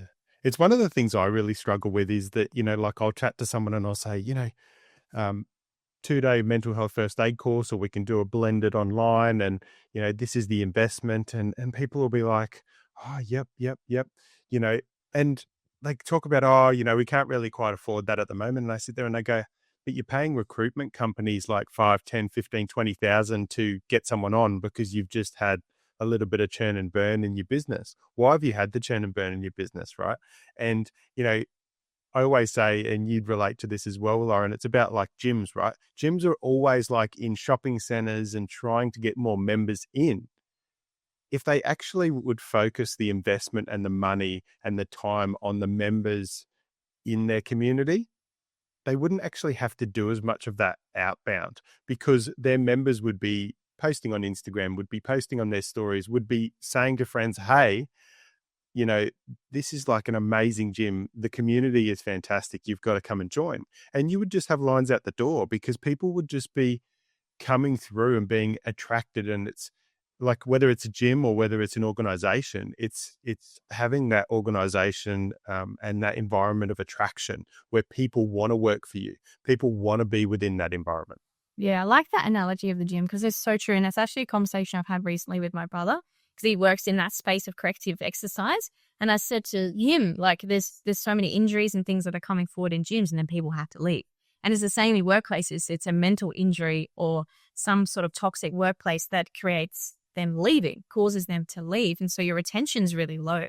It's like, well, can we work on the problems that are causing them to leave, causing them to have injuries, so we can stop that from happening? But I feel organizations think it's just easier to just get more people and just let them go. And maybe it's easier because they don't want to feel the feeling that comes to it when they realize what's actually happening. Yeah. When they actually sit and go, wow, we've created toxic cultures that people are leaving from, or we've caused mental health problems in our workers, and that's why they're going, because that's hard one to swallow sometimes. And I think that's maybe a part of why they don't want to address the issue. Yeah. And I think they see as, the Band-Aid approach is quicker and it's cheaper. But when you're buying 50 packets of Band-Aids, the Band-Aids are now more expensive than, one program. So I suppose it's, showing them the difference. Yes, you can keep going with Band-Aids. There's a hole, we'll plug it here. But the water's still going to find a leak eventually, unless you cover your bucket with Band-Aids and you've got just a Band-Aid for a business, essentially.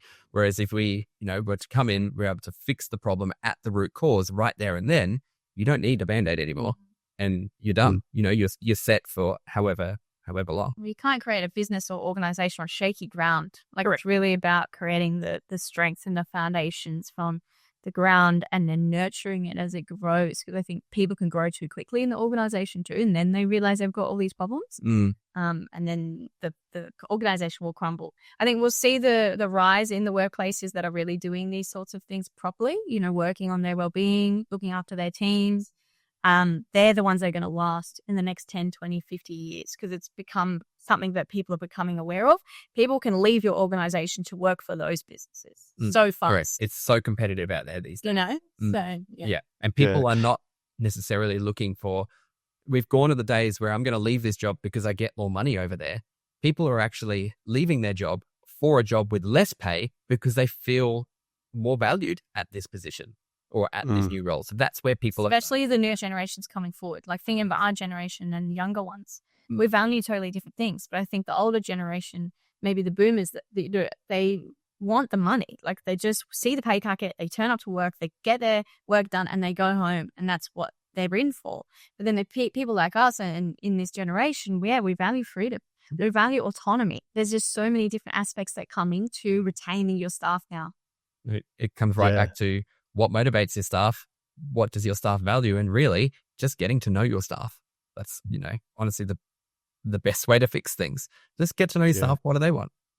Yeah, 100%. And I think one of the key things I always say when I'm talking about, mental health first aid and wellness and wellbeing in an organization and for people individually is, are you being reactive or proactive? Now, as human beings in organizations and as leaders, most people are reactive, right? And, it saddens me from a mental health first aid perspective is when I've had people sit in my courses and they say, do you know what? I have been pleading with my boss to send me to this course for a good couple of years and really want to kind of, cement it and put it into the foundation of our organization. And I said, oh, well, what changed? And they said, oh, well, 2 people within our team unfortunately took their life, right? So it was a reactive thing, not a proactive thing, and that's two team members that sadly lost their lives, right? And obviously could have been experiencing completely, different challenges. But in saying that, I just sit there and I go, what if they would have had an environment where they could have said, hey, I need help, and then it gives you a better, more loyal, more productive team member that's part of the team because they feel supported, not because of what they've just been through, but they feel supported that if they do reach a challenge. And is someone like that going to want to leave? No. Yeah, it's true. It's I'm glad you said that, because now thinking about that is something that we commonly see. Is more people hire us, unfortunately, because they're being reactive. And it's our job to educate them and go, you can have us when you just want to maintain and grow and improve, but it's not because something's happened. Yeah. It's not because you're getting all these complaints that people are stressed or, things are not working within the organization. You realize that Bob hasn't slept in 2 weeks. Because we have seen drastic things like that happening in the workplace. I'm like, whoa.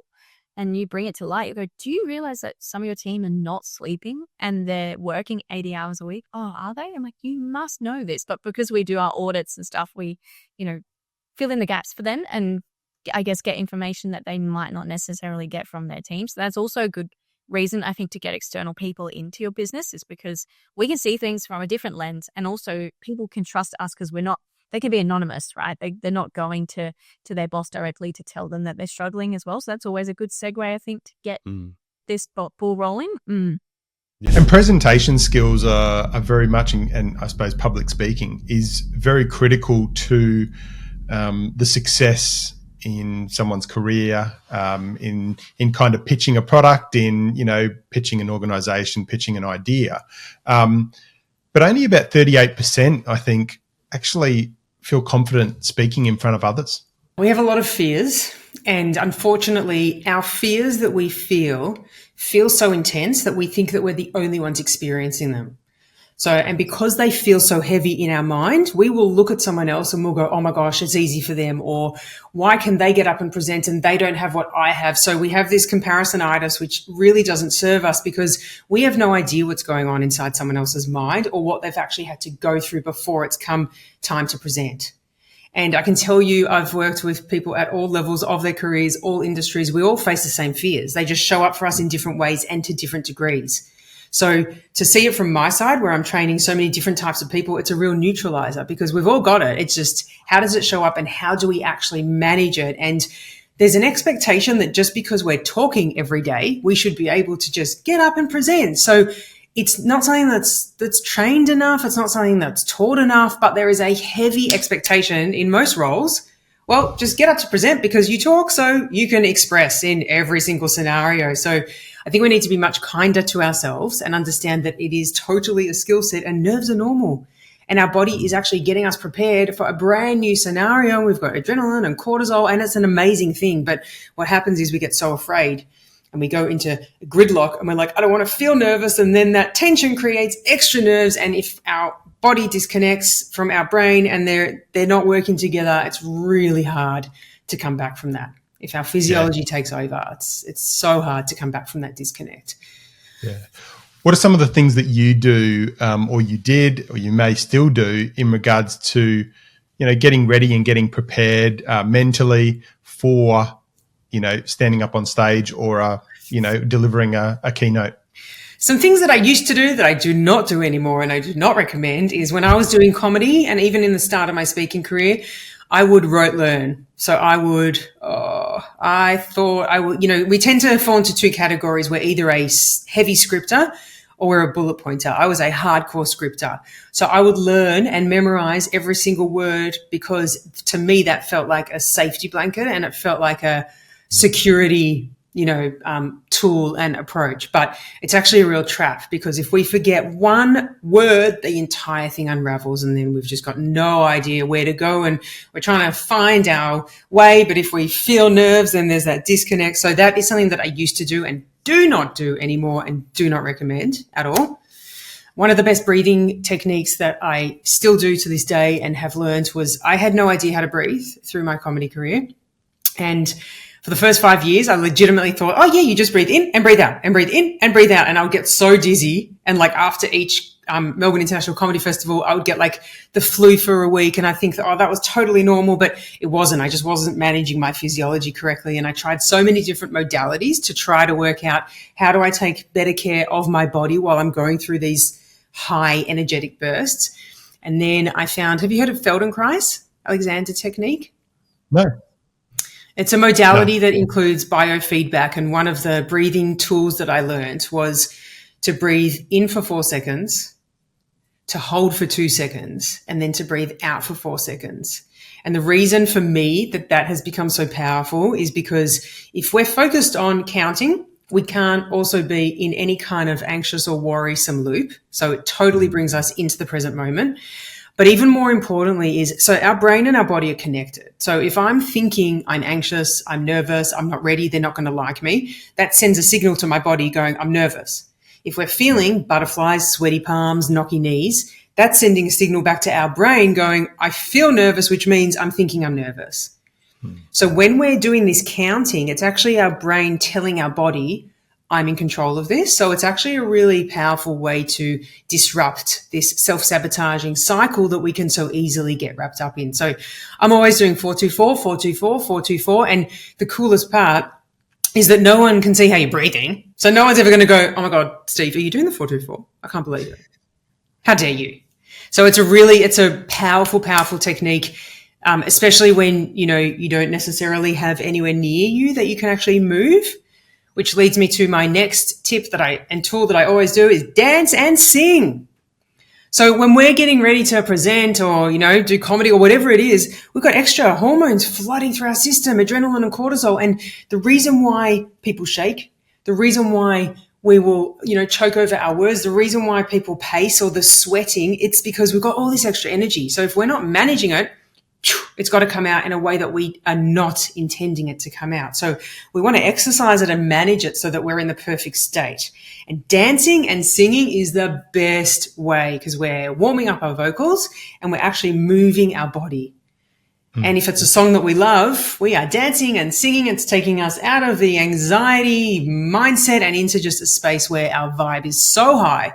So those are a couple of the tools that, I absolutely love. Yeah, perfect. And have you got a disaster story of where things just didn't go right?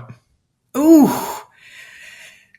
I had a disaster date. Do I have a disaster story? I definitely. Oh yeah. Well, one of my first stand-up comedy sets. I was at New York Comedy Club. I did quite a lot of stand-up in the States because it was a big dream.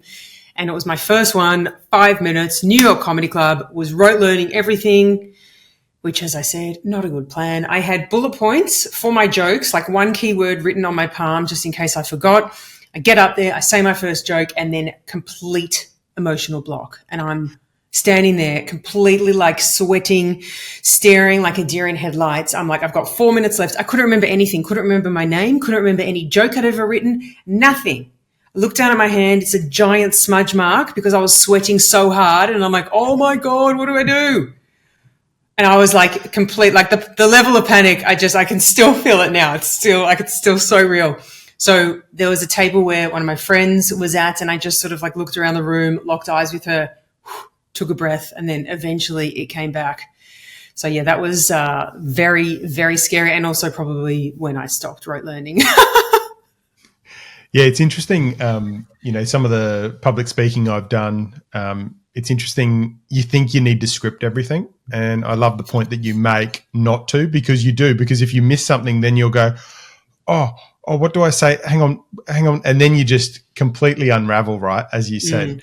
I think the key thing for me is one of the things I've found moving through the fear of public speaking, especially in the last couple of years, is that if I talk from the heart, and I talk from me rather than trying to talk on something that I don't know about. But if it's something that I'm talking about that's personal to me, that I've been through, that it's a journey, that it's a story, it's very easy to talk about it because I know it. I'm not going to forget it. I've been through it. I've internalized that, and it's authentic. But in saying that, when you share that authenticity, it does take some courage to do that. 100%. I think, I do believe that when we're doing something that has lessons and our own insight, it's always going to be a much more authentic experience. And it's when we're trying to be like someone else, or it's when we're trying to do something that's out of our zone of genius, that's when we think we need to script. That's when we feel insecure. That's when we think we have to have all of these, processes in place. And that's when it gets really challenging. Yeah.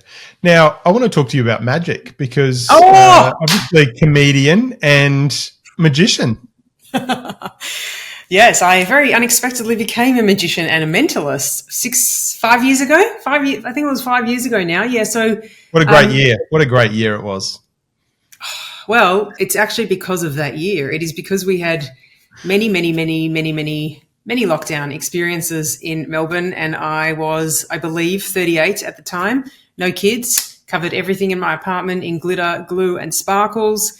And I literally maxed out my crafting capacity. Like everything was covered as far as the eye could see. And I was doing a training with my favorite teacher, and the challenge was try something new and be a beginner. And I was like, what else can I do? I've already tried absolutely everything. I couldn't even think of another creative thing to do. So I just went onto YouTube and I just typed in kids, magic, learn. And I learned how to make a crayon disappear, and I fell in love.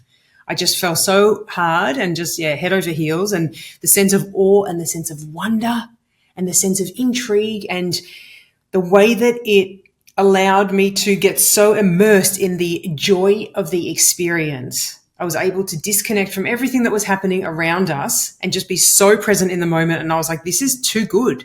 This isn't something that's just reserved for kids. This is magical, literally, in terms of what it awakens within us and the ability to reconnect us to our spirit, our inner child, and that playful part of us. So I was like, I need to take this into corporate, because as adults, we need to have more fun, which comes back to your first question. Do we take life too seriously? Every single thing that I've done completely sort of, accidentally or by design, depending on how you look at it, is all geared around how do we have more fun? How do we bring laughter into every experience, and how do we bring joy into every experience? And in the process, we learn more and we're more immersed. And I think these days we are a lot more experiential, right? So I think in education, experiences and kind of telling, like when it gets from a kid's perspective, you kind of showing them how things work and they learn more, right? And I think in the corporate world, it's exactly the same. People, have seen a lot of people that have been to seminars or keynotes, right? Or are listening to a coach or a speaker, up there.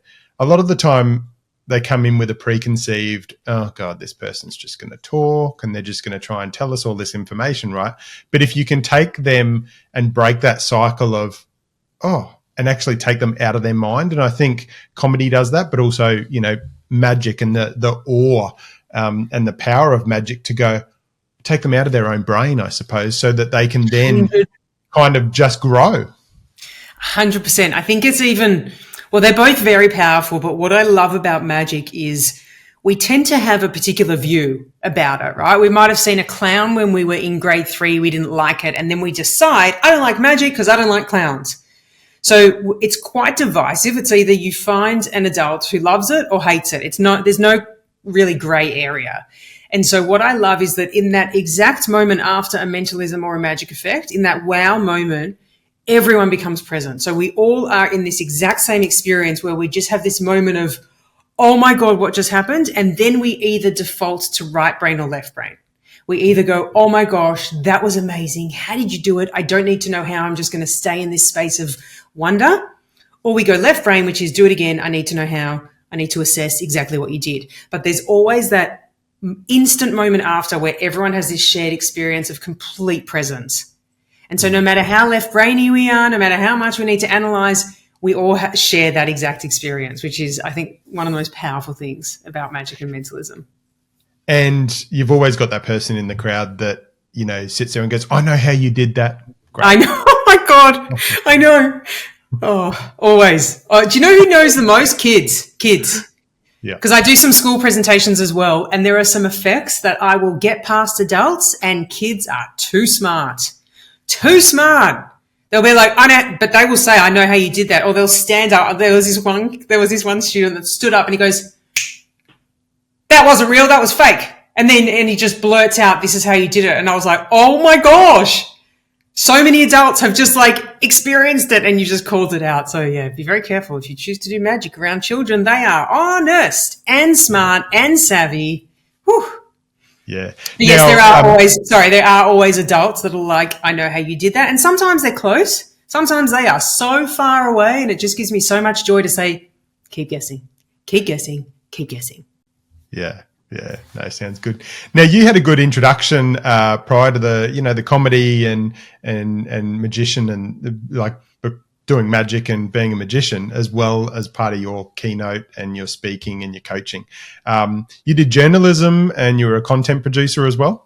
Yeah, so I worked at the Herald Sun. I did my cadetship at the Herald Sun many, many moons ago, which was amazing because I love doing a lot of different things. And when I was there, we did different rotations in different departments. So I got to experience features department, police rounds, a little bit of sports, like general news desk. There was so much MX. Do you remember MX?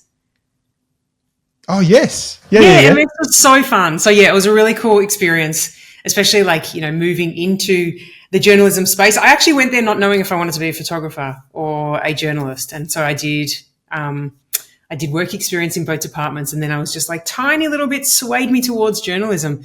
But yeah, it was fun and a really good grounding because it was like that chunk of time that I was there. I think I experienced more than I'd experienced in, insert chunk of time here. Like it was wild. The jobs that we went to. It was crazy. And what surprised you the most around journalism going into that?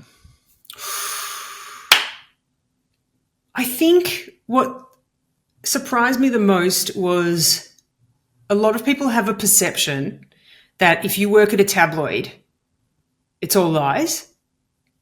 Whereas internally, there is such a high ethical level of having to get everything factual and correct. And I think that is really, and I still see it today. It's like someone will go, oh, a tabloid, they lie. But when you're actually a journalist inside it, has to be the facts and it has to be the truth. So I think that's a really, interesting observation.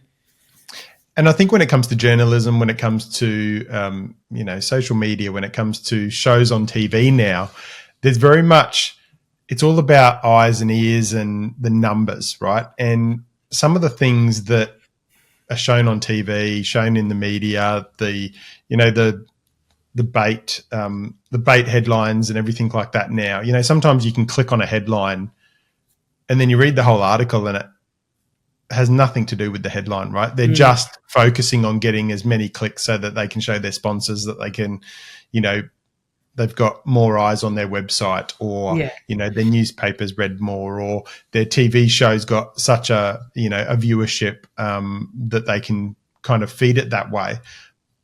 But for me, I kind of see it these days that some of the stories that should be told that would be more positive in our world aren't, because from a society perspective, we don't actually put importance around good stories.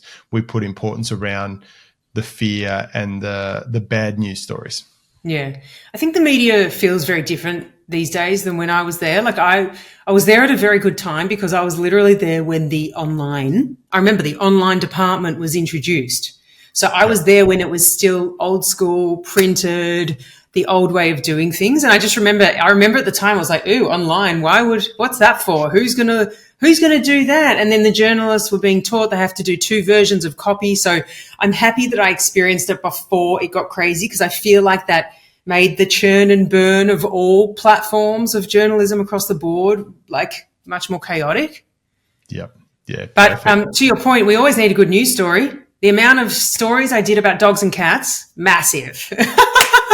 and fluffy, funny animals. You know, going through comedy, magic, a lot of fun, a lot of laughter. You know, if we look at some of the things in life, and, you know, on this podcast, I kind of invite people to share their stories and insights and those kind of things. I suppose if we look at people like Robin Williams and we look at Jim Carrey and some of the insights that they've put in the past, and they come out and talk, obviously, some of the struggles that people have been through. Obviously, we all have stories. Oh,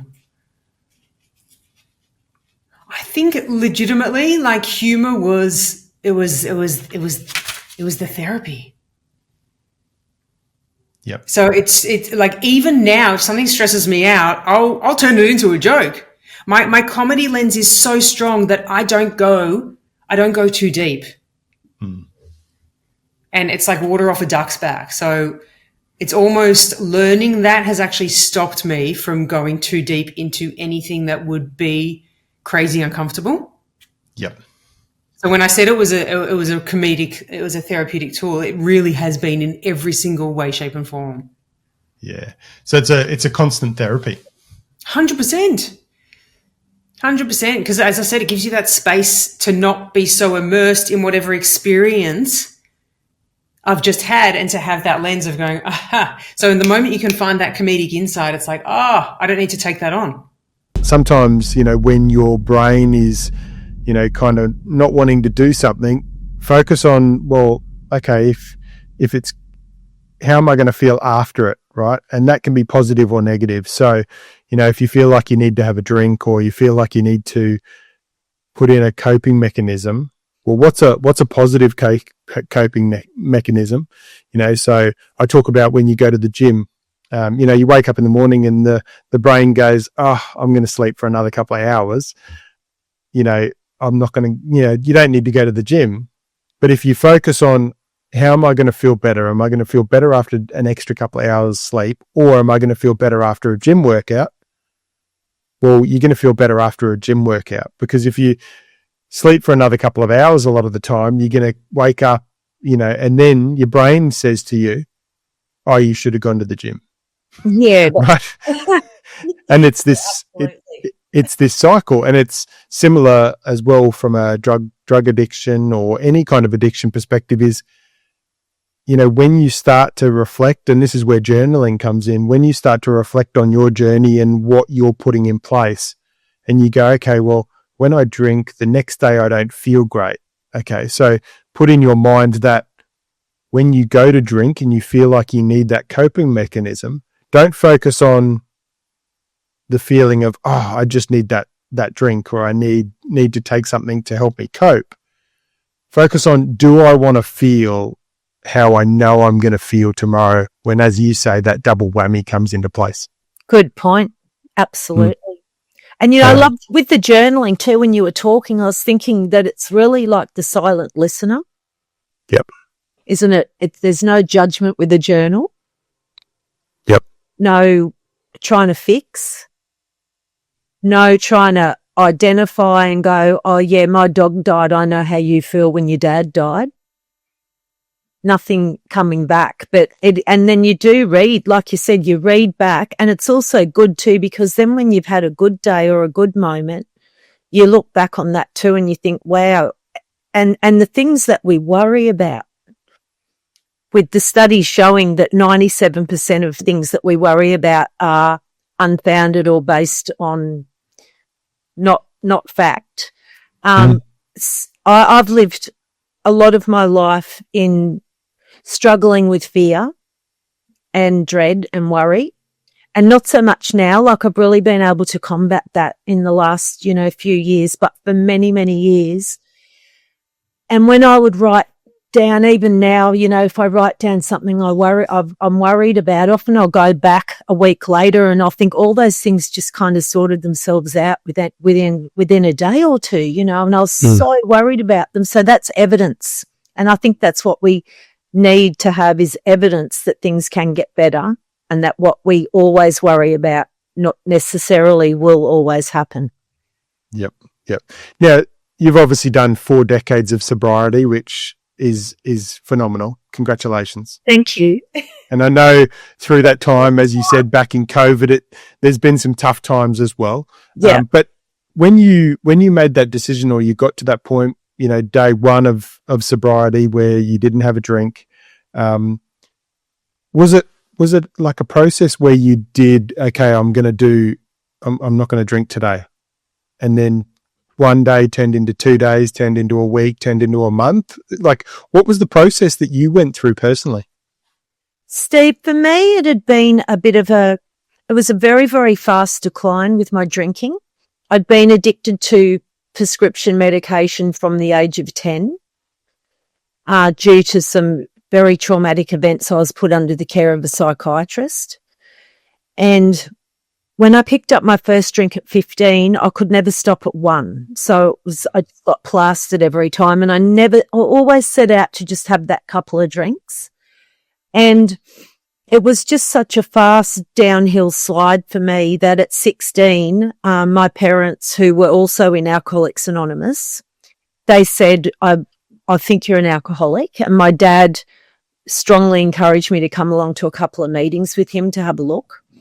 So I did that, but I didn't really identify with much other than the older sober members used to point at me and say, oh, I wished I'd found this at your age. If I did, I wouldn't have lost my family.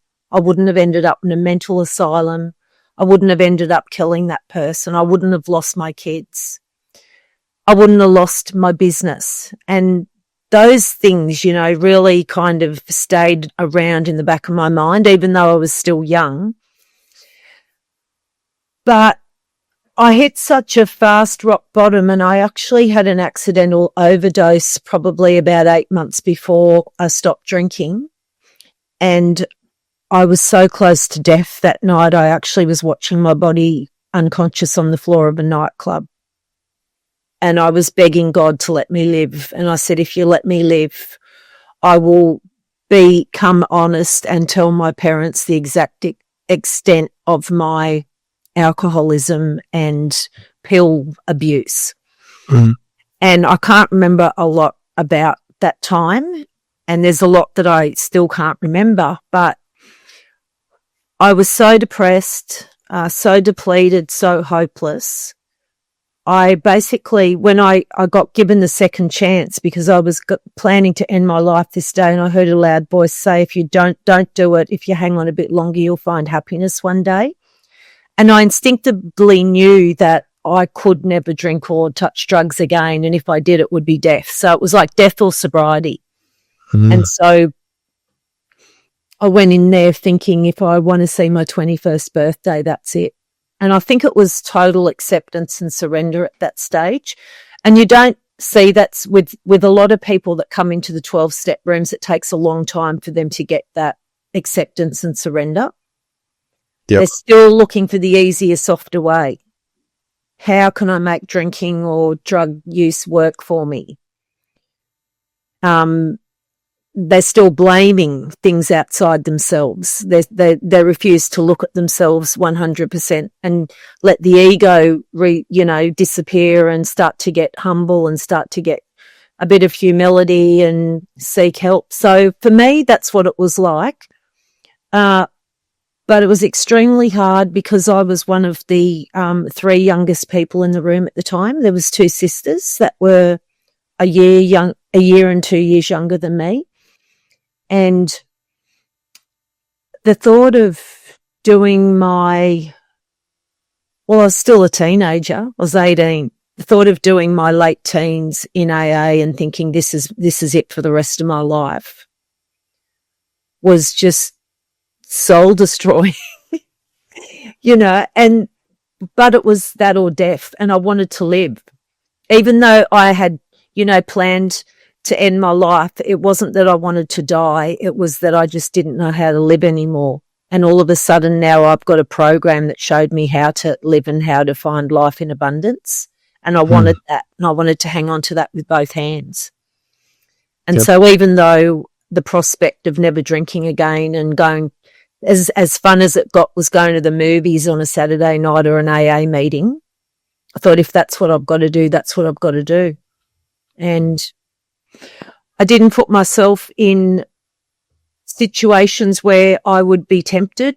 I cut off my old environment. All of these things that, whatever they suggested, I did it because I was desperate enough to want change. And I think that's where so many people come undone, is they go back into their old environment, and we become like the 5 people we hang out with the most. Yep. So if I want to stay sober, if I want to stay positive, I need to hang out with positive people who aren't active alcoholics. Because nearly everyone I know drinks. So a lot of my friends drink, but they only have a couple. And if I ever do go out and someone has a bit more than that, I'm out of there. Yeah. Because I don't want to put myself in temptation's way. Yeah. Environment's such a big factor. That's it. In how we feel. I know people talk about it where they go, okay, I'm a tradie. I go to the pub for a couple of drinks after work each day or whatever it is, right? Well, and if someone's listening to this, if there's environments that you're putting yourself into that you're not really, or they're not positive environments. Well, if you are going to the pub in the afternoon after work for a couple of beers, and then that is affecting obviously different certain things in your life, well, just ask, what could you be doing that puts you in a better environment? Could you chuck your gym gear in and go to the gym? Could you join a gym and could you go to the gym? Could you go for a swim? What could you do? Could you if you've got kids, could you take the kids out to the park and run around, or could you jump on a bike? What are the things that you could be doing that are more positive than putting you in an environment that, it's very hard if you're, addicted to alcohol or drugs or sex or whatever it is. If you're putting yourself into an environment that actually promote those things and actually include those things, it's going to be very hard, no matter how much willpower you've got, to keep that going long term if you're in those negative environments with those negative influences. Yeah, that's right. And, even those things that don't require going to a place. So, for instance, gambling, online gaming, but online gambling's really massive for young guys at the moment. I've heard it described by people that I counsel as the other woman. So the partners or the wives of these young guys that are either gaming or gambling, it's like, I don't see my husband anymore. Yeah. And, porn addiction, like, make yourself accountable to someone. If you're gambling, make yourself accountable to someone, because you can sit behind a screen and do those things, but if you're accountable to someone, it just makes such a difference in helping to curb that addiction, whatever it is. Yeah, that's right. And, even those things that don't require going to a place. So, for instance, gambling, online gaming, but online gambling's really massive for young guys at the moment. I've heard it described by people that I counsel as the other woman. So the partners or the wives of these young guys that are either gaming or gambling, it's like, I don't see my husband anymore. Yep. And, porn addiction, like, make yourself accountable to someone. If you're gambling, make yourself accountable to someone, because you can sit behind a screen and do those things, but if you're accountable to someone, it just makes such a difference in helping to curb that addiction, whatever it is. Yeah. Kerry, what do you think, through your experience and through working with people from an addiction, what do you think are some of the myths and misunderstandings when it comes to people that are struggling with addiction? I think one of the big ones is with alcohol. I mean, anyone can become addicted to drugs because the drugs themselves are addictive. And I heard a really sad story about a young tradie guy, had a fantastic family, great work ethic, great job, and he'd had a back injury at work. And one of the guys on the work site said, "Oh, just try this. This will really help you." And it was ice. And just one go, and he was massively addicted to that and lost everything within a year. And I've just seen so many people fall into drug addiction because of the drugs being addictive. But with alcoholism, it's really a totally different thing. And I often get asked the question, I only drink on weekends, so that means I can't be an alcoholic, doesn't it? Or I only drink every month, and I only drink for 2 or 3 days at that time. That means I can't be an alcoholic, does it? Or I only have 2 a day. And so they're all myths, because what constitutes an alcoholic, from my 40 years of experience, is a few particular things. So can people stop at 1? Do they have a personality change? Do they continually live trying to control their drinking? Can they guarantee once they pick up that drink what's going to happen next? So if the answer to all those questions is no, I can't guarantee. Yes, I do live trying to control my drinking. Yes, I do have a personality change, and yes, I can't stop at 1 drink. That you definitely could have a problem. But I also talk about the 4 L's. So there's the love life, liver, livelihood, and the law. And of course, alcohol and drugs, affect relationships, even if somebody isn't dependent or have a problem, because it impairs the judgment and they can do things that step over their moral boundary while under the influence. And that could just be a one-off. But if consistently it starts to affect relationships, and partners or people that are close are mentioning that there's a problem and there's a, definite change when one's under the influence, then it's definitely a sign to start looking at the use and do I have a problem with it? Because there's nothing, drinking in moderation, is I know of a lot of people that drink in moderation and they're fine, and so, and that's good for them. I'm glad they can have, I'd love to have 1 or 2, but I can't drink in moderation. And so then there's the livelihood. Is it affecting days off work? Affecting productivity? And if the answer to that is yes, well, then definitely there could be a problem. And then liver, any sickness or not feeling well, constant hangovers, liver problems. And then the law, that's usually the clincher that puts people to the rock bottom, not the relationships, not the marriage being on the line. So many people in the 12-step rooms have lost their marriage and they don't realise until after and it's too late. But it's the brush with the law that is the real wake-up call.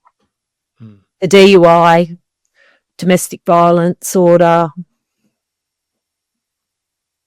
So through going through your process, Kerry, if there's someone listening to this that's struggling, what's your advice to them? I think reach out to somebody who knows the journey. There's a lot of doctors that put people on mental health plans, and they're great if they're encouraging that person to seek help from the right clinician or the right therapist. Mental health plans don't support a lot of counsellors. So it's all about, and the way the system's set up now is to get into a good psychologist, there's at least a 6-month waiting list. And somebody who's trying to dry out or made that decision, I need to stop now, they can't wait 6 months, So there's rehabs, but seek out someone for therapy that understands the addiction journey, if that's what it is, whatever it might be, whatever the addiction is. And get help. You can't do it alone. So many people think that they can do it alone. Go and visit Alcoholics Anonymous or Narcotics Anonymous. Just sit in a meeting. You don't have to speak. Just go along and say you're a visitor and just listen to the stories and see whether you identify with anything. Look for the similarities and not the differences. And what else was I going to say then? So for anyone seeking help with addictions, that was the question, was it? Yep. Yeah, I think that's the big thing. And the other thing is to be able to let go of shame. I think shame's something that holds so many people back, especially in this area, from seeking help, and especially business people, CEOs that are struggling with doing cocaine at lunchtimes and drinking, after hours, and they're worried about, well, what if someone finds out that I've got a problem with addiction? What's going to happen to my reputation? Will I lose my job? Will I lose my status in the community? And I've had CEOs come up to me and talk to me about this, and also people that are really high up in different positions in the workforce, and they have a child that's a drug addict. And the shame, you can see the shame attached to that for them. And I think the thing to realise is that when you're struggling with addiction, it's actually a sickness. It's not a weakness. And people struggling with addictions are not bad people. They're sick people. And often it's trauma of some kind that has actually been the underpinning of that journey. So when somebody does go and seek help for that, it's a matter of also dealing holistically with what is underneath that leads that person to continue to want to escape in whatever it is.